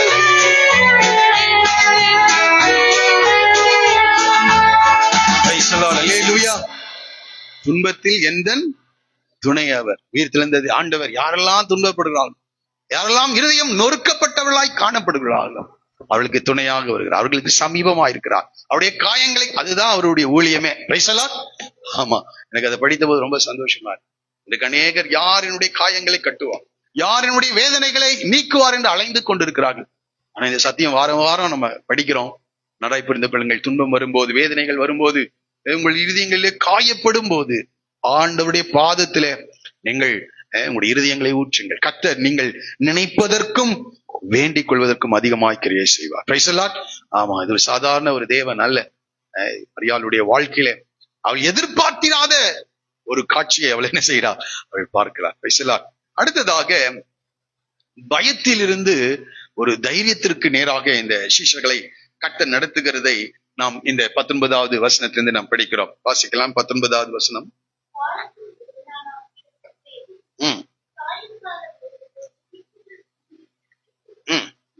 யூதர்களுக்கு பயந்ததினால். ஆமா, இந்த சீஷர்கள் எங்க இருக்காங்க? அந்த காலை வேளை மகதலேனா மரியாள் போய் எல்லாருக்கும் சொல்லுகிறா. நான் நினைக்கிறேன் எத்தனை பேருக்கு சொல்லியிருப்பாங்க? எல்லாருக்கும், பார்க்கிற எல்லாருக்கும் சொல்லியிருப்பாங்க. மறுபடியும் மறுபடியும் பேதுருவையும் யோவானையும் பார்த்து சொல்வான், நான் அவரை என்ன செய்தேன்? தரிசித்தேன். அவர் உயிரோடு கூட இருக்கிறார். அவர் உயிரோடு கூட எழுந்ததை உனக்கு சொல்ல சொன்னார்னு பேதுருவை பார்த்து சொல்லியிருப்பார். யோவான், ஐயோ உன்னைய பார்த்து சொல்ல சொன்னாரியா? சீஷர்களை பார்த்து, எல்லாரையும் பார்த்து யாரும் என்ன செய்யல. இந்த பேச்சு அவர்களுக்கு எப்படி இருந்ததா? வீண் பேச்சா இருந்தது. எம்மாவூர் சீஷர்கள் சொல்றாங்க, என்ன கேட்கிறார், யாரும் அதை நம்பவில்லை. இந்த சீஷர்கள் பூட்டப்பட்ட அறைக்குள்ள என்ன செஞ்சாங்களா? யூதர்களுக்கு பயந்ததினால். நான் அதை யோசிச்சு பார்த்தேன். 3 வருஷம் யார் கூட இருந்திருக்காங்க? இயேசுவோடு கூட இருந்திருக்காங்க. அவரை சிலுவையில் அறைந்து கொன்று விட்டார்கள். அந்த இடத்துல அவரை கைது பண்ணோடனே எல்லாரும் அவரை விட்டு என்ன செஞ்சுட்டாங்க? ஓடி போயிட்டாங்க. யோவான் மாத்திரம் அந்த சிலுவையின் அருகே அவர் நின்று கொண்டு இருந்தார் என்று படிக்கிறோம். மற்ற எல்லாரும் ஓடி விட்டார். எல்லாருக்கும் பயம். ஏன்னா 3.5 வருஷம் அந்த தேசம் முழுவதிலும் என்ன செஞ்சிருக்காங்க? இவங்க அவரோடு கூட பிரயாணப்பட்டிருக்கிறாங்க. அவருடைய ஊழியங்கள் அவர்கள் பங்கெடுத்திருக்கிறார். நல்லா எல்லாருக்கும் என்ன செய்யும்? இவங்களை பார்த்தோன்னே சொல்லுவாங்க. அந்த வேலைக்காரி சொல்றா, நீயும் கலிலேயன், நீயும் அவரோடு கூட இருந்தாய். என்ன சொல்றாங்க? உன் பேச்சு அதை என்ன செய்யுது? வெளிப்படுத்துகிறது. இப்படி யாரை பார்த்தாலும் உடனே என்ன செய்வாங்க? இயேசுவோடு கூட இருந்தவன் என்பதை அறிந்து கொள்வாங்க. ஆகவே இவங்க வெளியே போனா இயேசுவை கைது செய்தது போல, இயேசுவை சிலுவையில் அறைந்தது போல தங்களையும் பிடித்து விடுவார்கள், தங்களையும் சிறைச்சாலையிலே போட்டு விடுவார்கள் என்ற பயம் என்ன செய்தது? பூட்டப்பட்ட அறைக்குள். எவ்வளவு நாள் தாங்க இருக்கிறது? நான் நினைக்கிறேன் இந்த காலம்னா எல்லாம் செல்போன் எல்லாம் சுவிட்ச் ஆஃப் பண்ணி சிம் கார்டு எல்லாம் தூக்கி என்ன செஞ்சுட்டு, ஏன்னா இன்னைக்கு கைது பண்ணிடுவாங்க, சர்ச் பண்ணிட்டு வந்துடுவாங்க. எல்லாம் இன்னைக்கு இருக்கிறார் மேல் பூட்டப்பட்ட அறைக்குள் பயந்து நடுங்கி அவள் என்ன செய்து கொண்டிருக்கிறாள்? அவர்கள் அமர்ந்திருக்கிறாள். இயேசு வந்து நடுவே நின்று உங்களுக்கு சமாதானம் என்று அவர்களை பார்த்து சொல்லுகிறார். இயேசு எப்படி இந்த பயத்திலிருந்து அவர்களை எப்படி இந்த தைரியத்திற்கு ஆண்டவர் அழைத்து கொண்டு வந்தார் என்றால், முதல் காரியம் இயேசுவே வந்தார். உயிர்த்தெழுந்த செய்தியை சொன்னாரு. அவங்களுக்கு பயம் என்ன செய்யல? போகல. ஆனா எப்படி பயம் போனது என்றால், உயிரோடு எழுந்த இயேசு அவரிடத்திற்கு வந்து நின்றார். ஆண்டவருக்கு எப்படி நம்மளுடைய பயத்தை நீக்க வேண்டும் என்று தெரியும். செய்தியை அனுப்புறாரு, ஒன்னும் முடியல. இப்ப ஆண்டவரே பாருங்க, கதவுகள் பூட்டப்பட்டிருக்கையில் இயேசு வந்து நடுவே நின்று என்று சொல்லப்பட்டிருக்கிறது. இயேசு வந்து நடுவே, அவரே வந்து அந்த பயத்தை நீக்குகிறார், அந்த கலக்கத்தை நீக்குகிறார். எம்மாவூர் சீஷர்கள் துக்கமுகமாக இருந்தாங்க. அவர் கேட்கிறார், ஏன் நீங்கள் துக்கமுகமாக இருக்கிறீர்கள் என்று சொல்லி அவர்கள் அந்த அறைக்குள் படைந்த பிறகு அப்பத்தை எடுத்து அதை பிட்டாராம். அவருடைய கண்கள் திறக்கப்பட்டது. அவர்கள் இயேசுவை தரிசித்தார்கள். உடனே அவங்களுக்கு என்ன ஆயிடுச்சு? அவர்கள் அந்த துக்கம் மாறினது. அதே போல இந்த சீஷர்களுடைய பயத்தை போக்கும்படியாக இயேசுவே கடந்து வந்து நின்றார். சொல்லுவோமா? ஆமா. அவர் பாருங்க, சீஷர்கள் எவ்வளவு தூரம் ஆண்டவரை நேசித்தாங்கன்னு தெரியல, ஆனால் சீஷர்களை இயேசு எவ்வளவு தூரம் நேசித்தார் என்று பாருங்க. நம்ம எல்லாம் நினைப்போம், இப்படிப்பட்டவளை ஆண்டவர் யார வச்சிருக்கிறாரு? சீஷர்களாக வைத்திருக்கிறார். கொஞ்சம் யோசிச்சு பாருங்க. இப்படிப்பட்டவர்கள் அவரை சொன்னாங்க, ஆண்டவரே யார் போனாலும் நாங்க உண்மை விட்டு என்ன செய்ய மாட்டோம், போக மாட்டோம். எல்லாரும் அவரை விட்டு ஓடி போனார், எல்லாரும் சிதறி போனார்கள் என்று படிக்கிறோம். மறுதளித்தார்கள், காட்டி கொடுத்தார்கள், இனி எவ்வளவு காரியம் செய்யணுமோ அத்தனையும் செஞ்சுட்டாங்க. ஆனாலும் அவர்கள் நடுவே வந்து நின்றார். நாமளா இருந்தா அந்த பக்கமே என்ன செய்ய மாட்டோம், போக மாட்டோம். இதெல்லாம் நம்ம ஃபாலோ பண்ணணும். இதெல்லாம் யார் மறுதளித்தார்களோ, யார் அவரை விட்டு போனார்களோ, 3.5 ஆண்டு காலம் எவ்வளவு தூரம் இந்த இயேசு அவர்களுக்கு உபதேசித்தாரோ அது எல்லாத்தையும் மறந்துட்டாங்க. ஆனா இயேசு அவர்கள் நடுவில் என்ன செய்தார்? ஏன்னா எல்லாத்தையும் அவர் பார்த்து கொண்டே இருக்கிறார், கவனித்துக் கொண்டே இருக்கிறார். ஒவ்வொரு சீஷனும் செய்ததை அவர் பார்த்து கொண்டிருக்கிறார். நாம் அதை புரிந்து கொள்ளணும். நம்முடைய வாழ்க்கையிலே, நம்முடைய குடும்பங்களிலே நாம் இதை அனுபவமாக்க வேண்டியுள்ளார். அங்கே அவர் வந்து என்ன செய்தார்? அங்கே இயேசு வந்து நின்று, யாராவது சொல்றீங்களா? அவங்க இடத்துக்கெல்லாம் நம்மால் என்ன செய்ய முடியாதுங்க, போக முடியாது. நாம் ஆண்டுடைய சீஷர்கள். பிரைஸ்லா. ஆமா, இயேசுவை ஒவ்வொரு காரியத்திலும் நாம் என்ன செஞ்சாகணும், பின்பற்ற வேண்டியுள்ளார். இப்படி பாருங்க, உங்களுக்கு சமாதானம் என்றார். சமாதானம். அந்த சமாதானம் என்ற அந்த ஷாலும் என்ற வார்த்தையிலே பயமற்ற ஒரு வாழ்க்கை குறிக்கிறது. பயம் இருந்தா என்ன வராது? இரண்டு முறை பாருங்க, இயேசு மறுபடியும் அவர்களை நோக்கி உங்களுக்கு சமாதானம் உண்டாவதாக, அந்த வார்த்தையை அவர் மறுபடியும் மறுபடியும் அவர் சொல்லுகிறவராயிருக்கிறார். அடுத்தது பாருங்க, இந்த பயத்தை நீக்குவதற்காக ஃபர்ஸ்ட் அவரே அங்க நடுவுல வந்து நின்றாராம். 20வது வசனத்தை இன்னும் அவங்களுக்கு பயம் போகல. அவர் இப்படி சொல்லி தம்முடைய கைகளையும் விலாவையும் அவர்களுக்கு காண்பித்தார். என்ன கையிலையும் விலாவில என்ன இருக்கு? காயங்களை என்ன செய்கிறார்? ஆண்டவர் அவர்களுக்கு காண்பிக்கின்றவராயிருக்கிறார். காயங்கள். அதை பார்த்து கொஞ்சம் கொஞ்சமா தான் பயம் என்ன செய்யுது? போகுது. அவர் வந்து நின்றார், அப்படியே பார்த்துட்டு ஆச்சரியத்துல இருக்காங்க, இன்னும் பயந்துட்டு தான் இருக்காங்க. இப்போ காயங்களை அவர் என்ன செய்கிறார்? அவர் காட்டுகின்றார். விழாவிலே ஏற்பட்ட காயம், அவருடைய கைகளிலே இருக்கின்ற காயத்தை அவர் காண்பிக்கின்றார். எனக்கு அதை படித்த உடனே ஒரு வசனம் எனக்கு ஞாபகம் வந்தது. ஏசாயா 53வது அதிகாரம் 5வது வசனத்துல இந்த காயங்கள் எதற்காக ஏற்பட்டது அவருக்கு? நம்முடைய மீறுதல்கள் நிமித்தம். ஆமா, இந்த காயம் ஒருவேளை பயத்தை நீக்கினார் தான், ஆனா நம்முடைய மீறுதல்கள் நிமித்தம் அவர் என்ன செய்தார்? காயப்பட்டார். நம்முடைய அக்கிரமத்தின் நிமித்தம் அவர் நொறுக்கப்பட்டார். நமக்கு சமாதானத்தை உண்டு பண்ணும் ஆக்கினை. என்ன சமாதானம்னா, நாம என்ன நினைக்கிறோம்னா, அந்த பயமற்ற ஒரு சொல்லை, பயப்படாதீங்க, அந்த சமாதானம் இல்ல. தேவனோடும் மனிதனோடும், தேவனுக்கும் மனிதனுக்கும் உள்ள அந்த விரோதத்தை, அந்த பகையை இயேசுவின் சிலுவையிலே அவர் முறியடித்து சமாதானத்தை உண்டு பண்ணி, அதான் அங்கே படிக்கிறோம். நமக்கு சமாதானத்தை உண்டு பண்ணும் ஆக்கினை அவர் மேல் வந்தது, அவருடைய தழும்புகளால் நாம். ஆமா, நன்றாய் புரிந்து கொள். இந்த சமாதானம், இந்த பயம் எப்படி நீக்கிறார்னா, காயத்தை என்ன செய்கிறார்? காட்டுகிறார். இவங்களுக்கு என்னன்னா, ஒருத்தன் காட்டி கொடுத்துட்டான், ஒருத்தன் என்ன செஞ்சுட்டான்? மறுதளிச்சுட்டான். எல்லாரும் விட்டுட்டு போயிட்டாங்க. அவங்களுக்கு தெரியுது தாங்கள் செய்தது தவறு என்று. மறுதளித்தது மாத்திரம் இல்ல, அவரை சபித்தான், ஆணையிட்டு அவன் சத்தியம் பண்ணினான் என்று படிக்கிறோம். எல்லாம் பாவம்னு தெரியுது. ஆனா இப்ப காயங்களை காட்டுகிறார். என்ன காயம்னா, எப்பா நீ என்னோடு கூட இருந்து காட்டி கொடுத்த, என்னோடு கூட இருந்து மறுதளித்தா, என்னோடு கூட இருந்து என்னை விட்டு ஓடி போய் விட்டாய். இப்போ அந்த காயங்கள் எதை சொல்லுங்க? நம்முடைய மீறுதல்கள் நிமித்தம் அவர் காயப்பட்டு, நம்முடைய அக்கிரமங்கள் நிமித்தம் அவர் நொறுக்கப்பட்டார். இப்போ சமாதானத்தை ஏற்படுத்துகிறார். ஒரு அலே சொல்லுமா, அது சாதாரண காரியம் இல்லை. ஆண்டவருக்கு விரோதமான காரியங்களை அவர்கள் செய்தார். ஆணையிட்டதில் நஷ்டம் வந்தாலும் என்ன செய்யணுமா? தவறாது இருக்கணும். ஆனா ஆணையிட்டான், அவரை நான் அறியவே இல்லை என்று சொல்லி ஆணையிட்டு சத்தியம் பண்ணினான். ஆனால் இப்போ பகைதான் உருவாகி இருக்கணும்.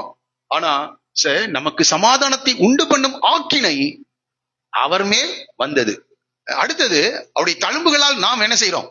குணமாகிறோம். ஒரு சரீர பிரகாரமான ஒரு காரியம் மாத்திரம் அல்ல, அவர் நம்முடைய அக்கிரமங்களை எல்லாம் மன்னித்து நம்முடைய நோய்களை எல்லாம் குணமாக்கி நம்முடைய பிராணனை அழிவுக்கு விலக்கி நம்மை மீட்கிற தேவனாக. அது எதுலன்னா, அந்த அன்பை கல்வாரி சிலுவையில் என்ன செய்தார்? அவர் வெளிப்படுத்தினார் என்று படிக்கிறோம். ஆகவே இந்த காயங்களை அவர் காண்பித்தது எனக்கு புரிந்தது என்னன்னா, உங்களுடைய பாவங்களை எல்லாம், நீங்க செய்த தவறுகளை எல்லாம் என்ன செய்யாதீங்க,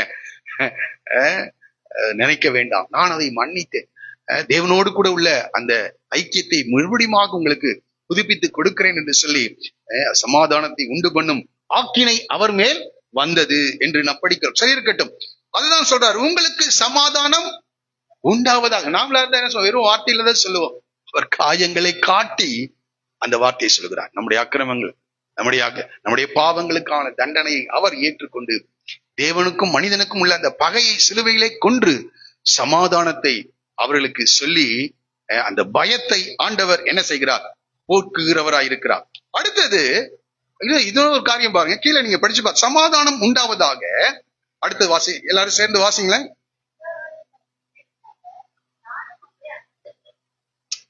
என்ன எப்படி? பிதா என்னை அனுப்பினது போல.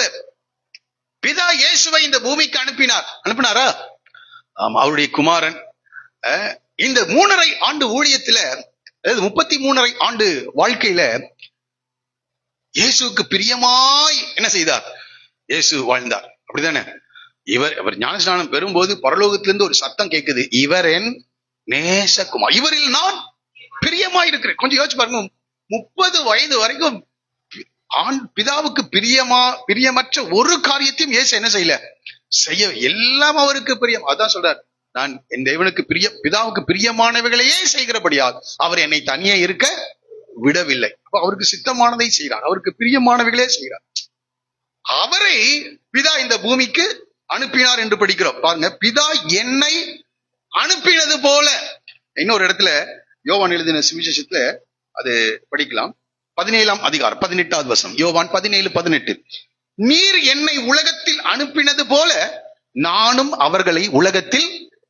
ஆனா பிதா இயேசுவை உலகத்துக்கு அனுப்பும் போது அவருக்கு தெரியும் எனக்கு பிரியமானதை செய்வான். ஆனா அவர் என்னை அனுப்பினது போல, பிதா என்னை அனுப்பினது போல நான் உங்களை, யார ஓடி போனவனுங்க, மறுதலித்தவர்கள், காட்டி கொடுத்தவர்கள், விட்டுட்டு பாதியில என்ன செஞ்சவங்க, நம்மளா இருந்தா அனுபவமா உலகத்துல? நிச்சயமாக அவர்களை அனுப்ப மாட்டோம். அந்த பயத்தை எப்படி நீக்கிறார் பாருங்க. அவங்களுக்கு ஒரு கில்ட்டி கான்சியஸ் இருக்கும், குற்ற உணர்வு அவர்களுக்குள் என்ன செஞ்சுட்டே இருக்கும். ஐயோ, பேதுருவெல்லாம் சொல்லவே வேண்டாம், அவரை ஏறெடுத்து கூட என்ன செய்ய முடியாது, பேதுருவால் பார்க்க முடியாது. அதனால பயம். அவரு, எனக்கு அதை படிக்கும்போது ரொம்ப ஆச்சரியமா, பிதா என்னை அனுப்பினது, அதுக்கு அவர் தகுதி. பிதா அவரை இந்த உலகத்துக்கு அனுப்புவதற்கு அவர் தகுதி. ஏனென்றால் பாவம் அறியாதவர், பாவம் செய்யாதவர், எப்போதும் பிதாவுக்கு பிரியமானவர்களே அவர் செய்கிறார். பிதா காண்பிக்கிறவைகளே அதை இந்த பூமியில் அவர் நிறைவேற்றினார். அவர் என்ன சொல்லுகிறாரோ அதை ஜனங்களுக்கு சொன்னார். ஆனா இவங்க அப்படி இல்லை, வாயில ஒண்ணு சொல்லுவாங்க, செயல்ல ஒண்ணு பண்ணுவாங்க. நான் உங்களை அனுப்புகிறேன். பாருங்க, இது ரொம்ப அற்புதமான கருத்து. சில நேரங்கள்ல நாம சிலரை சொல்றோம், இவங்கெல்லாமா, இவங்க எப்படி பண்ணாங்க, இவங்கள பயன்படுத்துவாரா? ஆண்டவர் சொல்றாரு, ஆண்டவரே பிதாவே, நீர் என்னை அனுப்பினது போல இந்த பலவீனமானவங்க தான், இந்த குற்றவாளிகள் தான், இந்த தவறுகளை செய்தவர்கள் தான், ஆனால் இவர்களை நான் என்ன செய்யறேன்? ஒரு அழி சொல்லுவோமா? எவ்வளவு பேருக்கு புரிஞ்சிச்சு இது? தவறு செய்தவர்கள் தான். ஆனால் சொல்லுகிறார், பிதா என்னை உலகத்திற்கு அனுப்பினது போல். அப்படி பயத்தை எப்படி எல்லாம் நம்மளா இருந்தா என்ன செய்வோம்? ஃபர்ஸ்ட், என் பேதுரு இங்க வா, என்ன சொன்ன நீ? 3.5 வருஷம் கூடவே இருந்த, எவ்வளவு அற்புதத்தை நீ பார்த்த, நீ ஜீவனுள்ள தேவனுடைய குமாரனாகிய கிறிஸ்து, அப்படி நீ தானே சொன்ன. இந்த வாய் தானே சொல்லிச்சு, இல்ல வேற வாயா? இந்த வாய் தான் எதெல்லாம் சொல்ல முடியுமோ. ஆனா அவர் ஒண்ணுமே சொல்ல, பிதாவே நீர் என்னை உலகத்திற்குள் அனுப்பினது போல நான் இவர்களை உலகத்துக்குள் என்ன செய்யறேன். அவருக்கு தெரியும், இன்னைக்கு இவங்க மறுதலிக்கிறாங்க, இன்னைக்கு என்னுடைய வார்த்தைக்கு விரோதமாக செயல்பட்டார்கள், என்னுடைய எச்சரிப்பை அவர்கள் ஏற்றுக்கொள்ளவில்லை, என்னை மறுதலித்தார்கள், என்னை விட்டு ஓடி போனார்கள், அநேக குறைவுகள் அவருடைய வாழ்க்கையில் இருக்கிறது. ஆனால் ஒரு நாள் வரும், அந்த குறைவுகள் எல்லாம் என்ன செய்யும்? சில நேரம் இதுல இருந்து ஆண்டவர் என்னோடு கூட, எந்த ஒரு நபரையும் தற்காலத்தில் இருக்கிறத பார்த்து ஜட்ஜ் பண்ணிடாதீங்க. பேதுருவை பார்த்து சொல்லுகிறார், சிமோனே நீ கேபா என்று அழைக்கப்படுவாய். ஆனா அவன் அந்த நிலையில் இல்ல. தோமா சந்தேகப்படுகிறவனாதான் இன்னும் என்ன செய்யறான், இருக்கிறான். ஆனா சொல்றாரு, நீர் என்னை உலகத்திற்குள் அனுப்பினது போல நான் இவர்களை உலகத்திற்குள் அனுப்பு. எவ்வளவு பேருக்கு சந்தோஷமா இருக்கு? நம்மளுடைய குறைவுகளுக்கு மத்தியிலே நம்முடைய குறைவுகளை சுட்டி காண்பித்து நம்மை பழி வாங்குகிற தேவன் அல்ல, அவருக்கு தெரியும் நம்ம எப்படி கரெக்ட் பண்ணணும்னு. பிரைஸ்லாம். அதனால சொல்றார், நீர் என்னை, இந்த வார்த்தை எனக்கு ரொம்ப சந்தோஷமா இருந்தது, நீர் என்னை உலகத்திற்குள் அனுப்பினது போல நான் இவர்களை உலகத்திற்குள் அனுப்புகிறேன். அதான் சொல்றார், பிதா என்னை அனுப்பினது போல. நான் தேவனுடைய ஒரே பேரான குமாரன், அவருக்கும் எனக்கு இருக்கிற ஐக்கியம் வேற, அவருக்கு எனக்கு இருக்கிற உறவு காரியங்கள் எல்லாம் வேற. அப்படி இல்லப்பா, அதுல விட கம்மியா நிலையல்ல. இல்ல, என்னை அனுப்பினது போலவே நான் உங்களை என்ன செய்கிறேன். எவ்வளவு நல்ல தேவன். பிரைசலா. ஆமா, எவ்வளவு நல்ல எஜமான். ஊழியர்களாக எனக்கு அதை படிக்கும்போது ரொம்ப சந்தோஷமா. குறைவுள்ள மனிதர்களை தான் ஊழியத்துக்கு அழைத்து அவளை உலகத்துக்குள் என்ன செய்கிறார், அனுப்புகிறார். அதனால யாராவது தவறு செஞ்சுட்டா, ஏதாவது செஞ்சுட்டா ரொம்ப இது பண்ணாதீங்க. அவர் ஆண்டவர் அனுப்பி இருக்கிறார் உலகத்திற்குள். அவருக்கு தெரியும், இந்த குறைவுகள் தெரியும், இந்த பலவீனங்களை அவர் அறிந்திருக்கிறார். அவளை எப்படி சரி செய்ய வேண்டும் என்று ஆண்டவருக்கு என்ன செய்யும், நன்றாக தெரியும். பவுல் எவ்வளவு குறைவுள்ளவர், ஆண்டவரை தரிசித்த பவுல்.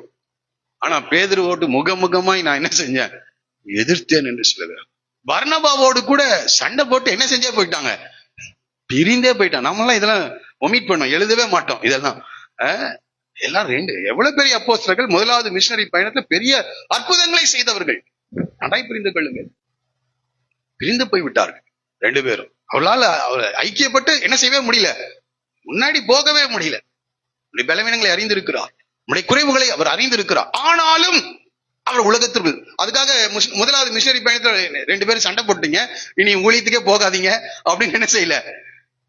அவரு மார்க்கை கூட்டிக் கொண்டு சிரியா தேசத்துக்கு அவர் போனாராம். இவர் 2வது மிஷனரி பயணத்தை அவர் என்ன சீலாவை கூட்டிக் கொண்டு போனார் என்று நான் படிக்கிறோம். என்ன கேட்கிறார் தேவனுடைய பிள்ளைகளே, நம்முடைய பலவீனங்களை அறிந்தே பிதா என்னை அனுப்பினது போல நான் உங்களை என்ன செய்கிறேன், உலகத்திற்குள் அனுப்புவேன். நம்ம ஒரு பெரிய பரிசுத்தவான்கள், ஏதோ ஒரு நீதிமான்கள் என்ற நிலையில் அல்ல. இப்ப பாருங்க, நம்மை கூட இங்க இருக்கிற விசுவாசிகளை கூட உலகத்திற்குள் தான் என்ன செய்கிறார், அனுப்புகிறார். வாரத்துல ஒரு நாள் தேவனுடைய சமூகத்துக்கு வருகிறோம், கர்த்தரை பாடுகிறோம், வசனத்தை நாம் கேட்கிறோம், வசனத்தை அறிந்து சத்தியத்தை நாம் புரிந்து கொண்டு திரும்பி எங்கதான் அனுப்புறாரு, உலகத்திற்குள். நீங்கள் உலகத்திற்கு உப்பாய் இருக்கிறீர்கள், நீங்கள் உலகத்திற்கு வெளிச்சமாய் இருக்கிறீர்கள். நம்ம அநேக தவறு செய்யறோம், ஆனாலும் உலகத்துக்குள் என்ன செய்யறாரு, அனுப்புகிறார். தேவனுக்கு சாட்சியாய் கொஞ்சம் ஏதாவது கொடுத்து, வசனத்தை கொடுத்து நம்ம எப்படியாவது சரிப்படுத்தி இன்னும் பிரகாசிக்க வேண்டும், இன்னும் இந்த பூமிக்கு உப்பாக நாம் காணப்பட வேண்டும் என்று மறுபடியும் மறுபடியும் முயற்சி செஞ்சுட்டே தான் இருக்கிறார். நம்ம செஞ்ச தவறுகளுக்கு வேற யாரா இருந்தா என்ன செஞ்சிருவாங்க, ஒண்ணு கேட்பாங்க, நீங்களே ரிசைன் லெட்டர் கொடுத்துட்டு என்ன செய்யுங்க, போயிடுங்க, இல்லைன்னா நாங்க உங்களை என்ன செய்ய வேண்டியது இருக்கும், டிஸ்மிஸ் பண்ண வேண்டியது இருக்கும்னு சொல்லுவாங்க. ஆனால் ஆண்டவர் அப்படி இல்லை, நீர் என்னை எப்படி அனுப்பினீரோ அதே போல இந்த குறை உள்ளவர்களை நான் என்ன செய்ய உலகத்திற்குள், அந்த குறை உள்ளவர்கள் தான் இந்த உலகத்தை தலைகீழ என்ன செஞ்சிருக்காங்க, மாற்றி இருக்கிறாங்க. சாதாரண காரியம். நான் அதை யோசித்துக் கொண்டிருக்கும் போது 2 சாமுவேல் புத்தகத்துல எடுக்க வேண்டாம், அந்த சம்பவத்தை மாத்திர நான் சொல்ல. 20வது அதிகாரத்தை நீங்க படிச்சு பார்த்தீங்கன்னா, தாவீது கிட்ட இந்த குணநலன் இருந்தது. அப்சலோம் தாவீதுக்கு எதிராக எழும்புகிறான். இப்பொழுது தேசம் 2ஆ பிடிஞ்சிருச்சு. ராணுவத்துல இருக்கிற ஜனங்கள் பாதி பேர் அப்சலோமை நாடி அமாசாவை ராணுவ தளபதியாக ஏற்படுத்தி யாருக்கு எதிராக யுத்தம் பண்றாங்க, தாவீதுக்கு எதிராக. சொந்த தேசத்தின் மக்கள் தாவீதுக்கு எதிராக என்ன செய்யறாங்க, அமாசாவை தலைவனாக ஏற்படுத்தி, அப்சலோம் தான் தலைவன், ராணுவ தளபதியாக அமாசாவை ஏற்படுத்தி தாவீதுக்கு எதிராக யுத்தம் பண்ணுகிறார். யுத்தம் முடிஞ்சிருச்சு, அப்சலோம் செத்துட்டான். இப்ப எல்லாரும் திருட்டுத்தனமா என்ன செய்யறாங்க, எல்லாம் அவன், ஏன்னா அடுத்தது அந்த தேசத்தில் தான் இருக்கணும், தாவீது தான் அரசன், தொடர்ந்து அவன் தான் இந்த ராஜ்யபாரத்தை வழி நடத்தணும். எனக்கு அது படிக்கும் போது தாவீது அமாசாவை அழைக்கிறான். வாசிக்கலாம், 2 சாமுவேல் புத்தகம் 20ஆம் அதிகாரம் 4வது வசனம்.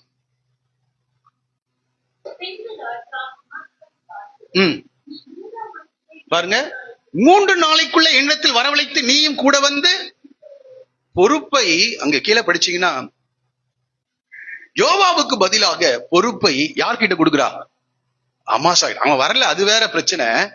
ஆனா தாவீது பொறுப்பை யார்கிட்ட கொடுக்கிறா, அமாசா. யாரு, தாவீதுக்கு எதிராக செயல்பட்டவன், தாவீதை அழிக்கும்படியாக, கொள்ளை செய்யும்படியாக அகித்தோப்பேலோடு கூட சேர்ந்து கொண்டு செயல்பட்ட அமாசா கையில ஒரு பொறுப்பை கொடுப்பதற்காக வர சொல்லுகிறான். என்ன கேட்கிறாரு, தலைமைத்துவத்துல இதெல்லாம் ரொம்ப கடினமான காரியம். ஆனால் தாவீது அதை மேற்கொண்டான். இப்ப என்ன ஆகுதுன்னா, அந்த சம்பவத்தை நீங்க படித்து பார்த்தீங்கன்னா, தேசம் 2ஆக பிரிந்திருக்கிறது. இந்த அமாசாவை அழைத்ததினால அமாசாவுக்கு பின்னாடி போனவங்க என்ன ஆயிட்டாங்க, இப்போ தாவீதோடு கூட இணைந்து விட்டார்கள். இன்னும் அதிகமாய் தாவீதுக்கு உண்மையுள்ளவர்களாக அவர்கள் மாறினார்கள். நான் சொல்றது அந்த சரித்திரத்தை நீங்க படிச்சீங்கன்னா, யாரெல்லாம் விட்டுட்டு ஓடினானோ அவனெல்லாம் இப்போ தாவீதினுடைய இந்த மன்னிப்பு, தாவீது மறுபடியும் அவர்களை ஏற்றுக்கொண்டது நிமித்தம் இன்னும் அதிகமாய் தாவீதுக்கு உண்மையுள்ளவர்களாய் மாறினார்கள். ஆண்டவருக்கு தெரியும், உலகம் வேற மாதிரி அதை எதிர்கொள்ளும். அவங்கள உடனே என்ன செய்யும், அந்த இடத்தை விட்டு அதுக்கான தண்டனையை கொடுக்கும். எனக்கு எதிராகவே புரட்சி செஞ்சுட்டீங்களா, உங்களை எல்லாத்தையும் இப்படி பண்ணிடுவேன், அப்படி பண்ணிடுவேன் அப்படின்னு ஏதாவது செய்வாங்க. தாவீது அப்படி செய்யல, அவளை மன்னித்து அவளை ஏற்றுக்கொண்டு அவளுக்கு பொறுப்புகளை என்ன செய்யலாம். இப்ப பிரிந்திருந்த அந்த தேசம் என்ன ஆயிடுது, ஒன்று சேர்க்க ஐக்கியத்துக்குள்ளாக அங்கே கடந்து வருது. அந்த 20ஆம் அதிகாரம் ரொம்ப அற்புதமான காரியம். எனக்கு இருக்கிறாருமே அவனுடைய தேவனுடைய திட்டங்கள், தேவனுடைய அப்ரோச்சே வேற. அது உலகத்தின் பார்வையில் இருக்கிறது போல அல்ல, அது வித்தியாசமானது. அந்த அந்த காட்டி கொடுத்த அல்லது மறுதளித்த விட்டு விட்டு ஓடி போன அந்த மனிதர்களிடத்திலே தேவன் பொறுப்புகளை, இதெல்லாம் தான் அவர்களுக்கு பயத்தை என்ன செய்கிறது, நீக்குகிறதா இருக்கு. அதனாலதான் சமாதானம். அவர்கள் காயங்களை காட்டுகிறார்.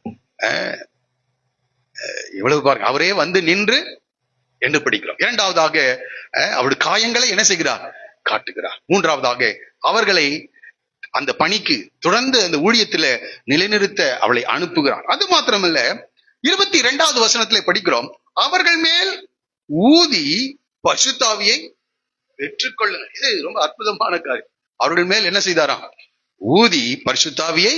ஆமா, நாம போய் ஊதிட்டு இருக்கிறது இல்ல, அவர் ஊதுனா ஏதாவது நடக்கும். நாம ஊதுனா என்ன செய்யாது. அவர் ஊதினார் என்று படிக்கிறோம்.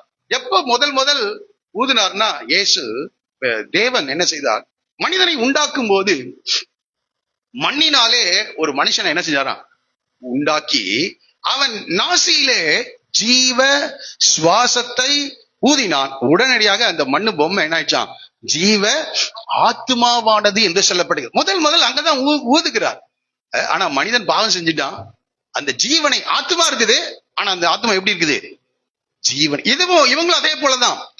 அன்றைக்கு அந்த பொம்மை சரீரத்தை போலதான் இந்த சீஷர்கள் இருக்கிறாங்க. எப்படி இருக்காங்க, ஆத்மா இருக்கிறதுங்க, ஆனா என்ன இல்ல, ஜீவன் இல்லை. இப்போ அன்றைக்கு ஜீவ சுவாசத்தை ஊதினார், அவர்கள் ஜீவ ஆத்மாவானார்கள், ஜீவாத்மா. அதே போல இயேசு பரிசுத்த ஆவியை அவர்கள் மேல் ஊதினார் என்று சொல்ல. இன்னொரு இடத்துல எசேக்கியேல் தீர்க்கதரிசன புத்தகம் 37ஆம் அதிகாரத்துல 10வது வசனத்தை படிக்கலாம். 37:10. அப்பொழுது ஆவி அவர்களுக்குள் பிரவேசிக்க அவர்கள் உயிரடைந்து, அதுக்கு முன்னாடி ஊதினார் என்று வரும். அந்த இடத்தை பார்க்க முடியுமா, வாசிங்கம்மா. 9வது உரை, ஆவியை நோக்கி கர்த்தராகிய ஆண்டவர் உரைக்கிறது என்னவென்றால், ஆவியே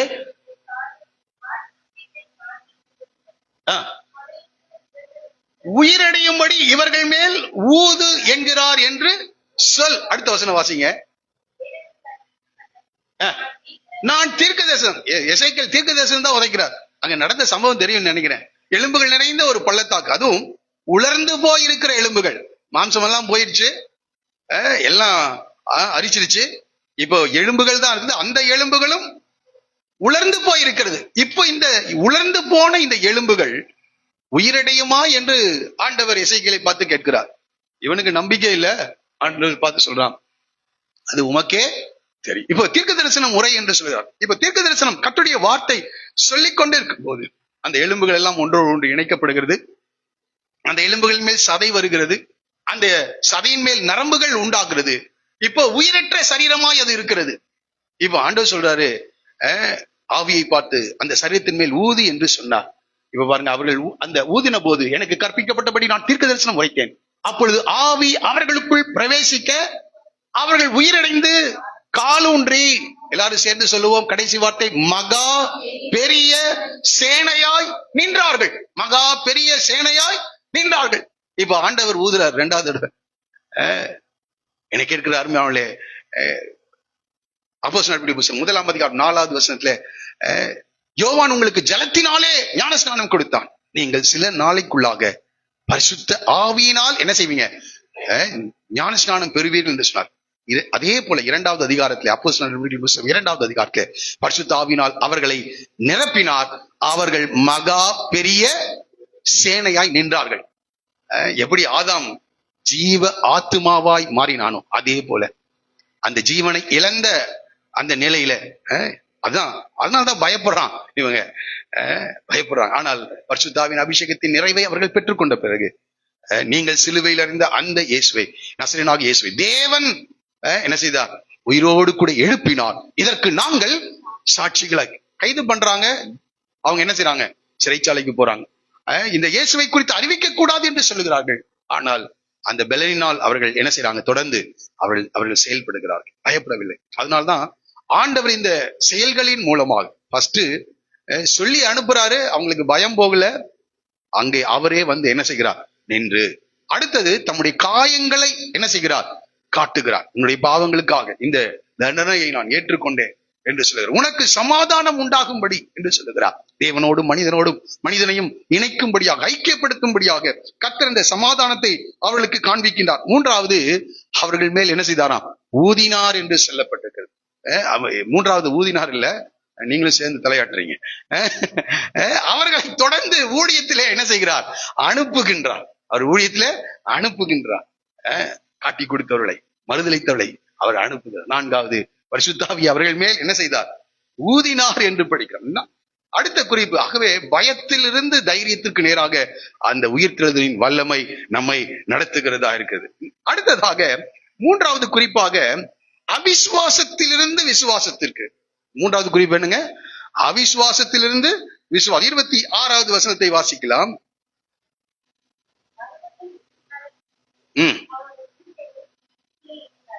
இங்க பாருங்க, 24 இருந்து படிக்கிறேன். இயேசு வந்திருந்த போது 12 ஒருவனாகிய திதுமை எனப்பட்ட தோமா என்பவன் அவர்களுடனே கூட இருக்கல். மற்ற சிஷ்யர்கள் கர்த்தரை கண்டோம் என்று இந்த தோமா கிட்ட சொல்றாங்க. அவங்க சொல்றாங்க, அதற்கு அவன், அவருடைய கைகளில் ஆணிகள் உண்டான காயத்தை நான் கண்டு அந்த காயத்தில் என்னுடைய விரலை விட்டு என் கையை அவருடைய விழாவிலே போட்டாலுடைய நான். அந்த டைம்ல யார் இல்ல? தோமா, திதிமு என்ற தோமா இல்லவே இல்லை.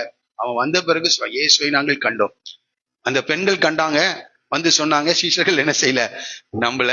இப்போ 10 சீஷர்கள் இந்த தோமாவை பார்த்து சொல்லுகிறார்கள்.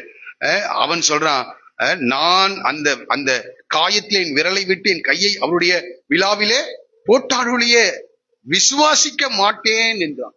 இந்த சத்தத்தை ஆண்டவர் கேட்டுட்டே இருக்கிறாரு. மறுபடியும் 26வது வசனம். மறுபடியும் 8 நாளைக்கு பின்பு அவருடைய சீஷர்கள் வீட்டுக்குள்ளே இருந்தார்கள். தோமாவும் அவர்களுடனே கூட இருந்தான். கதவுகள் பூட்டப்பட்டிருந்தது. வாசிக்கலாம். அப்பொழுது இயேசு வந்து நடுவே நின்று உங்களுக்கு சமாதானம் என்றார். இப்போ பாருங்க, 10 பேரும் ஏற்கனவே அவர் பயத்தை போக்கிட்டாரு. அவங்க வாங்க ஆண்டவரே ஷாலோம்னு இவங்களை என்ன செஞ்சிருப்பாங்க? சொல்லியிருப்பாங்க. இப்ப கூட இன்னொருத்தர் இருக்காரு. யாரு? தோமா. அவர் என்ன செஞ்சிருப்பாரு? கீழே உடனே அவன் பேசுகிறதற்கு முன்பதாக ஆண்டவர் சொல்றாரு, எடுத்த உடனே தோமா பாருங்க, பின்பு அவர் தோமாவை நோக்கி, எல்லாரும் சேர்ந்து வாசிங்க, நீ உன் விரலை இங்கே நீட்டி என் கைகளை பார், நீ உன் கையை நீட்டி என் விழாவிலே ஓடு. நிச்சயமா மனுஷன் வந்திருப்பார். பேசினது யாருக்கு தெரிஞ்சிருச்சு? ஆண்டவர் வந்த உடனே சொல்ற சமாதானம் சொல்ற வாழ்த்துதல். பாருங்க, ஒவ்வொரு வீட்டுக்கு போகும்போது நீங்கள் ஒருவருடைய வீட்டுக்கு போனா அந்த வீட்டை என்ன செய்யுங்க? வாழ்த்துங்கள். அந்த சமாதானத்துக்கு ஏதுவான நபர்கள் அங்கே இருந்தால் அந்த ஆசீர்வாதம் அவர்கள் இடத்துல தங்கும். இல்லைன்னா அது எங்க செய்யும்? வந்துடும். அதே போல இயேசு வந்தோடனே சமாதானம் உண்டாவதாக என்று சொல்லுகிறார். இப்ப அடுத்தது நேரடியாக எப்படி அதை தோமா எதிர்கொண்டிருப்பார் என்று தெரியல. உடனே சொல்ற தோமாவை நோக்கி, நீ உன் விரலை இங்கே நீட்டி என் கைகளை பார். நிச்சயமா பார்த்திருப்பார் நினைக்கிறேன். தொட்டு என்ன செஞ்சிருப்பார்? பார்த்திருப்பார். என் விழாவிலே உன் கையை என்ன செய், உன் கையை நீட்டி என் விழாவிலே போடு. அவிசுவாசியாயிராமல் விசுவாசி. இன்னொருக்கு இந்த பெண்கள் சொன்னது கேட்கல, அடுத்தது சீஷர்கள் சொன்னது கேட்கல. அவிசுவாசியாயிராமல் விசுவாசியாய் இரு என்றார். உடனே தோமா பாருங்க, தோமா அவருக்கு பிரதித்திரமாக, என் ஆண்டவரே என் தேவனே என்றான். என் ஆண்டவரே என் தேவனே என்று. இந்த பிறவி குருடன் கூட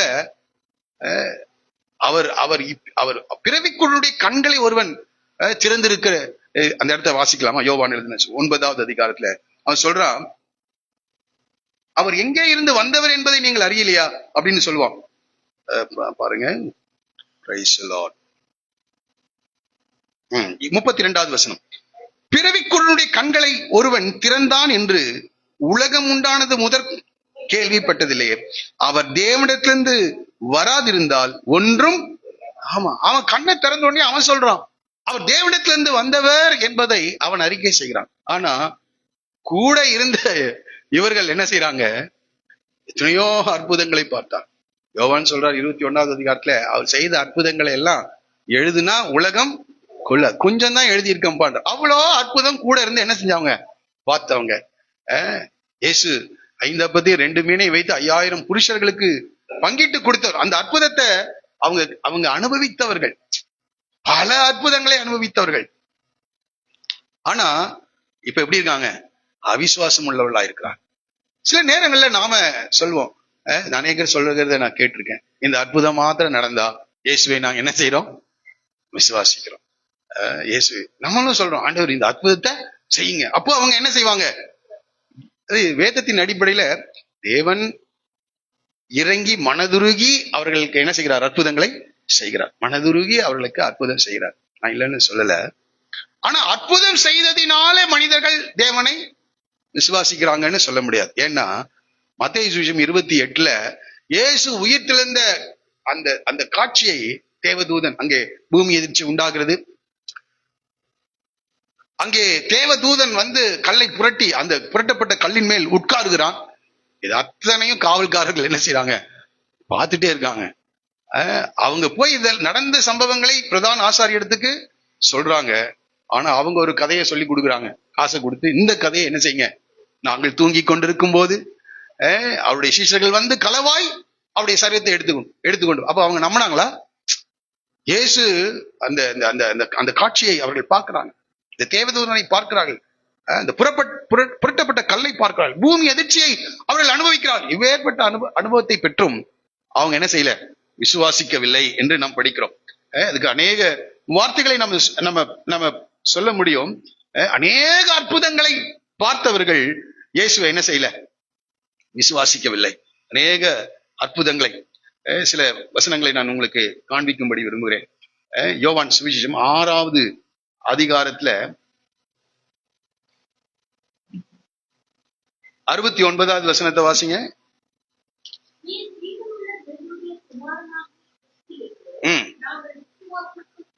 நாங்கள் விசுவாசித்தும் அறிந்தும் இருக்கு. இல்ல அந்த வார்த்தையில சாரி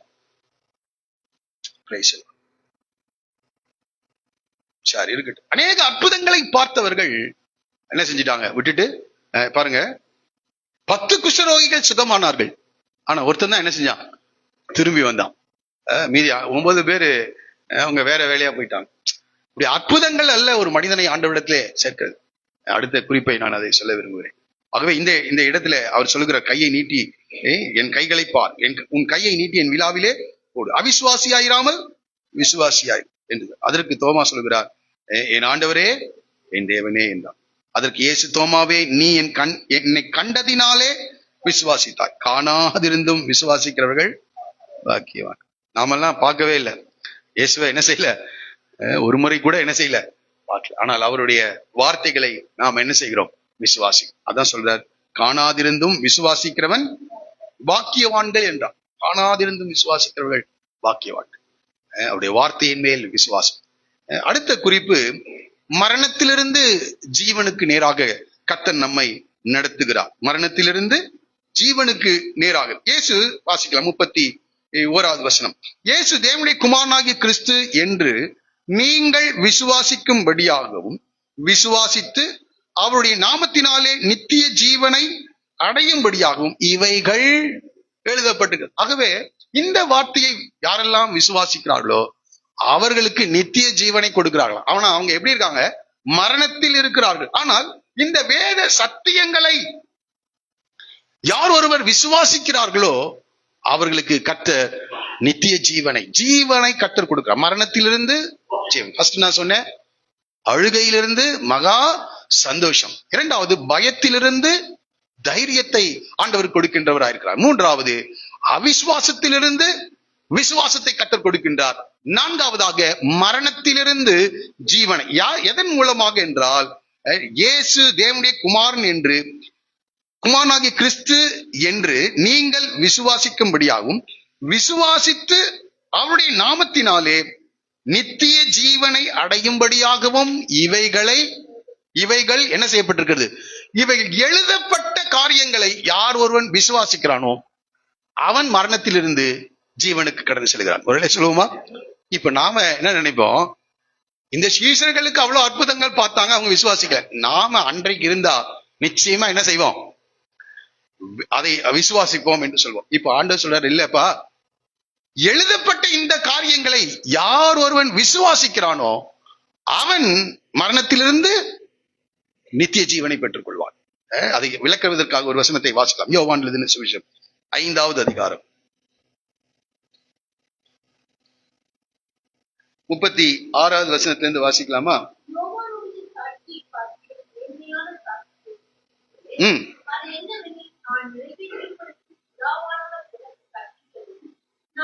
நான் செய்து வருகிறமான கிரியைகளே பிதா என்னை என்று என்னை குறித்து. அவ பாருங்க, ஆண்டவர் சொல்றாரு, நான் செய்து வருகிற கிரியைகள், குருடர்களுக்கு பார்வையளிக்கிற, மரித்தோரை உயிரோடு, இந்த கிரியைகளை பிதா என்னை அனுப்பினார் என்பதற்கு என்னை குறித்து சாட்சி கொடுக்கிறது. வாசிக்கலாம்.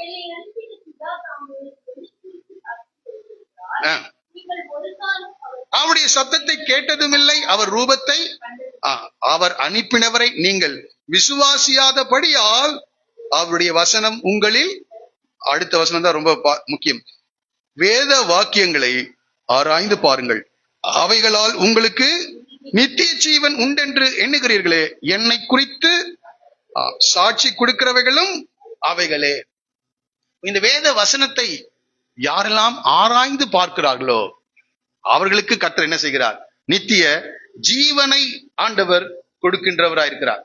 பாருங்க, 5ஆம் அதிகாரம் யோவான் 5:24 கூட அதை சொல்லுகிறார். யோவான் 5, என் வசனத்தை கேட்டு என்னை அனுப்பினவரை விசுவாசிக்கிறவனுக்கு நித்திய ஜீவன் உண்டு, அவன் ஆக்கினை தீர்ப்புக்குட்படாமல் மரணத்தை விட்டு நீங்கி ஜீவனுக்கு உட்பட்டிருக்கிறான் என்று மெய்யாகவே மெய்யாகவே உங்களுக்கு சொல்லுகிறேன். அப்போ என் வசனத்தை கேட்டு என்னை அனுப்பினவரை விசுவாசி.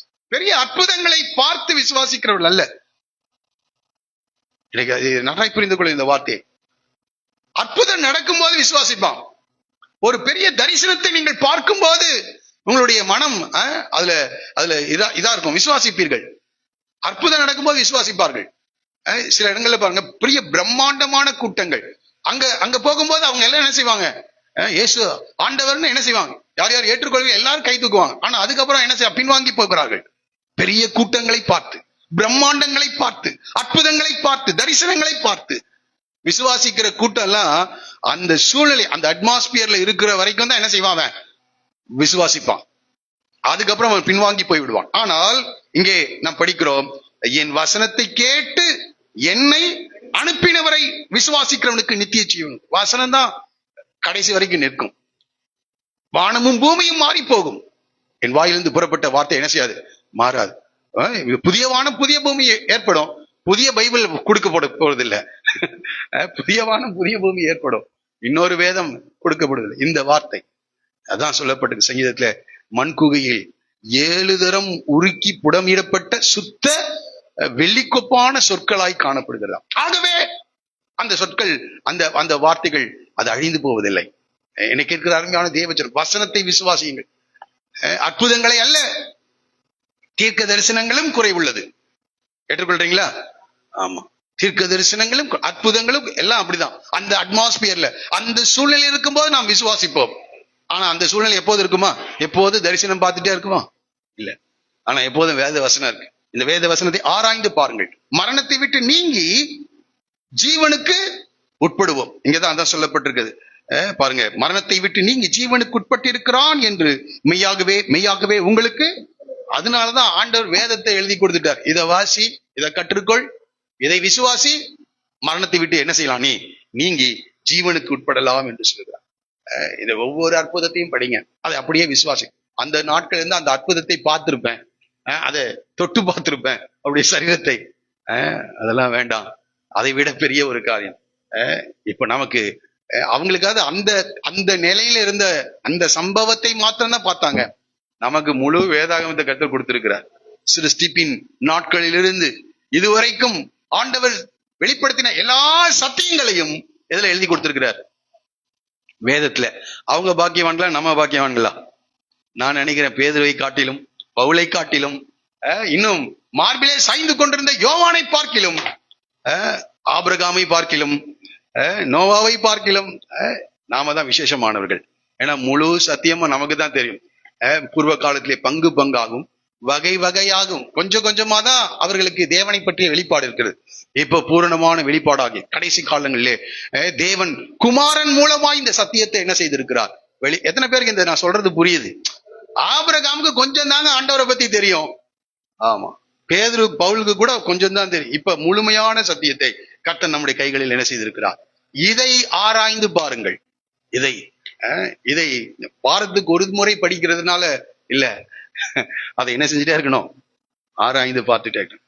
அதனாலதான் பெரோயா பட்டணத்தார் நற்குண சாலிகளாக மாறினார். அவங்க எல்லாம் டெய்லி படிச்சாங்க. திரும்பி அதுக்குதான் வந்து நிக்கிறேன். டெய்லி படிக்கிறீங்களா? டெய்லி அதை ஆராய்ந்து பார்க்கிறீர்களா? மகதேனா மரியாதை மறந்துடாதீங்க. அவள் போல் ஆண்டவர் நமக்கு எத்தனையோ காரியங்களை செஞ்சிருக்கிறார். வேதனை வரும்போது ஆண்டவர் சமூகத்துல வாங்க. வேதனை வரும்போது வேற எங்கேயாவது போயிடாது. நான் அப்படியே கொஞ்சம் வேதனையா இருக்கேன், எங்கேயாவது போயிட்டு வரேன் அப்படின்னு பைய தூக்கிட்டு போயிடாதீங்க. வேதனை வரும்போது அப்படி பார்த்துக்குவாங்க. வேதனை வரும்போது வேதத்தை எடுத்து வாசியுங்கள், அதை ஆராய்ந்து பாருங்கள், விசுவாசம் வரும். அதனால்தான் விசுவாசம் கேள்வியினால் வரும், கேள்வி தேவனுடைய வசனத்தினால் வரும். அந்த வசனத்தை கர்த்தர் நம்முடைய கையில். இன்னைக்கு அநேகர் அற்புதங்களை பார்த்து போய் ஏமாந்து போகிறார்கள். அநேக தீர்க்க தரிசனங்களை நம்பி ஏமாறுகிறவர்களா இருக்கிறார்கள். அநேக தரிசனங்களை நம்பி ஏமாறுகிறவர்களா இருக்கிறார்கள். பிரம்மாண்டங்களை நம்பி ஏமாறு, இன்னும் சொன்னா மியூசிக்கை நம்பி ஏமாறுறாங்க, பாட்டை நம்பி ஏமாற. பாடல் அவசியம், இசைக்கருவிகள் அவசியம், ஆனா அவைகள் அல்ல, வசனம் தான் ரொம்ப முக்கியம். ஆமா, தேவனை பாடுவதற்காக இசைக்கருவிகள் பாடகர்கள் எல்லாம் நமக்கு தேவைதான். ஆனால் வசனம் தான் ரொம்ப அடிப்படை. ஆமா, அதை பாருங்க. அதுதான் நம்மை மரணத்திலிருந்து நீக்கி ஜீவனுக்கு உட்பட்டு. அந்த சத்தியத்தை நாம் புரிந்து கொள்ள எவ்வளவு தூரம் முயற்சி எடுக்கிறீர்கள்? இன்றைக்கு அநேகர் முயற்சி எடுக்கிறது இல்லை. வசனத்தை பேசுகிறதை ஜனங்கள் விரும்பவில்லை. கடைசி நாட்கள இருக்கிற அடையாளம் அதுதானா? தங்களுடைய இச்சைக்கேற்ற போதகர்களை தெரிந்து கொள்வார்களாம். பவுல் சொல்கிறார், செவி தினவு உள்ளவர்களாகி கட்டுக்கதைகளுக்கு சாய்ந்து போகும். ஆமா, அவர்களுக்கு இன்பமானபடி பேசுகிறவர்கள், அவங்களை அப்படியே நயப்படுத்துகிறது போல பேசுகிறவர்களை நாடி போகிறார்கள். அங்க போறது தவறு ஒன்றும் இல்லை. வசனம் இருக்காங்க, வசனம் வெளிப்படுத்தப்படுகிறதா, சத்தியத்தை வெளிப்படுத்தி காண்பிக்கிறாள், அதை பாருங்கள். ஏமாந்து போய் விடாதீர்கள், நாம் வஞ்சிக்கப்படாது. ஆண்டவர் ரொம்ப தெளிவா சொன்னார், அற்புதங்கள் நல்லதுதான், அற்புதங்கள் நடக்கணும் தான், தரிசனங்கள் தேவை, தீர்க்க தரிசனங்கள் தேவை. நான் அவைகளுக்கு எதிரி அல்ல, ஆனால் சத்தியம் ரொம்ப மிக முக்கியங்க.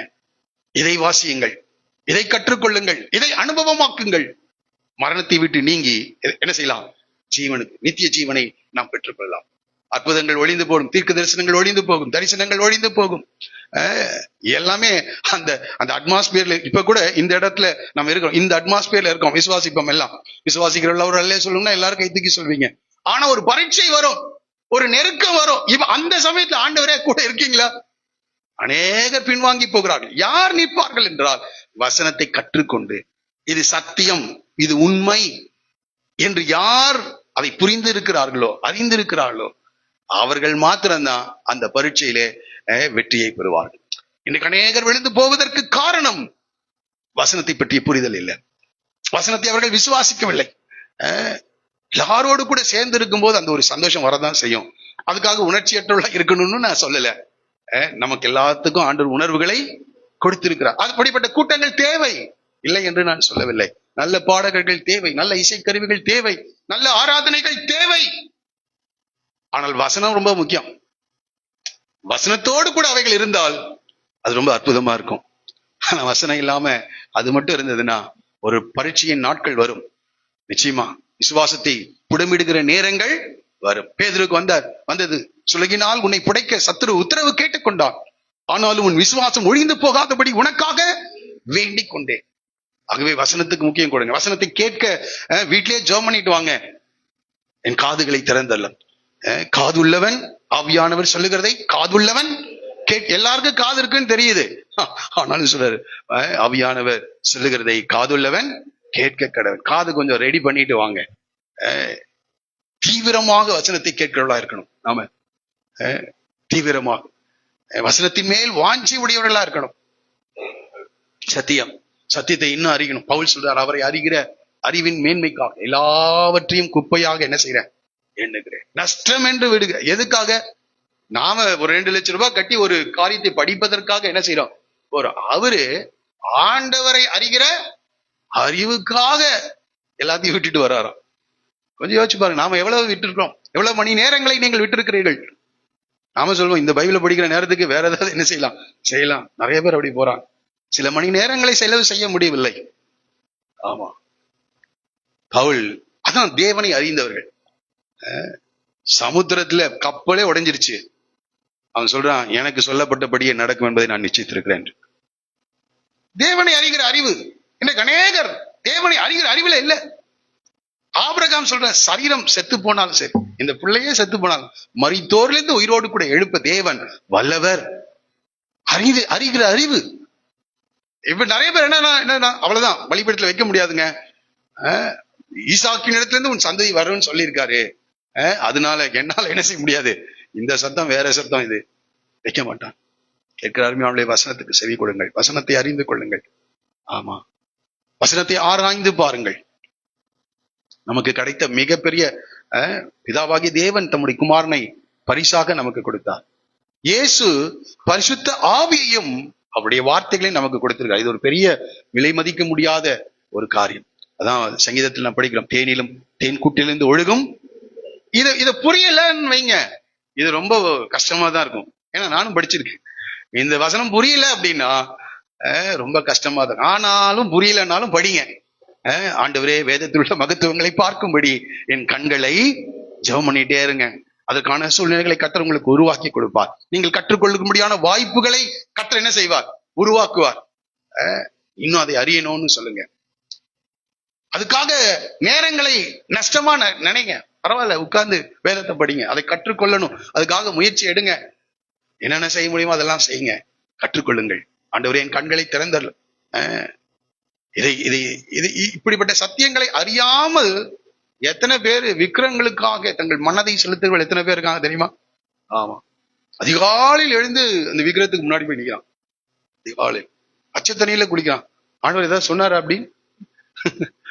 இவ்வளோ தூரம் நடக்கிறாங்க, காலெல்லாம் வீங்கி இருக்குது, கால்களிலிருந்து ரத்தம் வழிகிறது, நடைய மட்டும் விடுறது இல்லை. எத்தனையோ நாட்கள் விரதம் இருக்கிறாங்க. அதெல்லாம் ஆண்டவர் ஒண்ணுமே கேட்கலையே நம்ம கிட்ட. ஆனாலும் நம்ம என்ன செய்யறது இல்லை, வேதத்தை முக்கியத்துவப்படுத்துறதில்லை, வசனத்தை வாசிக்கல. எனக்கு இன்னைக்கு உங்களுக்கு சொல்லுகிற காரியம், இந்த மகதிலே நாம் மரியாதை போல அதிக இருட்டோட கல்லை யார் புரட்டி தருவாங்கன்னு தெரியாது, அவளால முடியாது.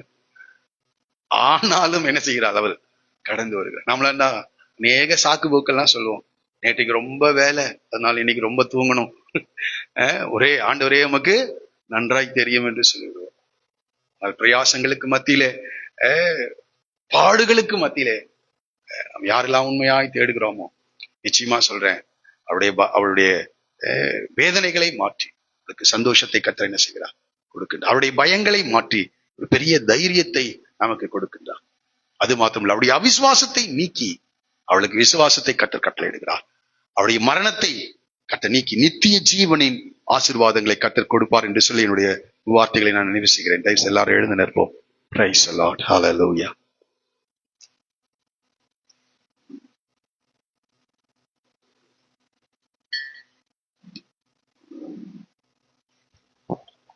Hallelujah.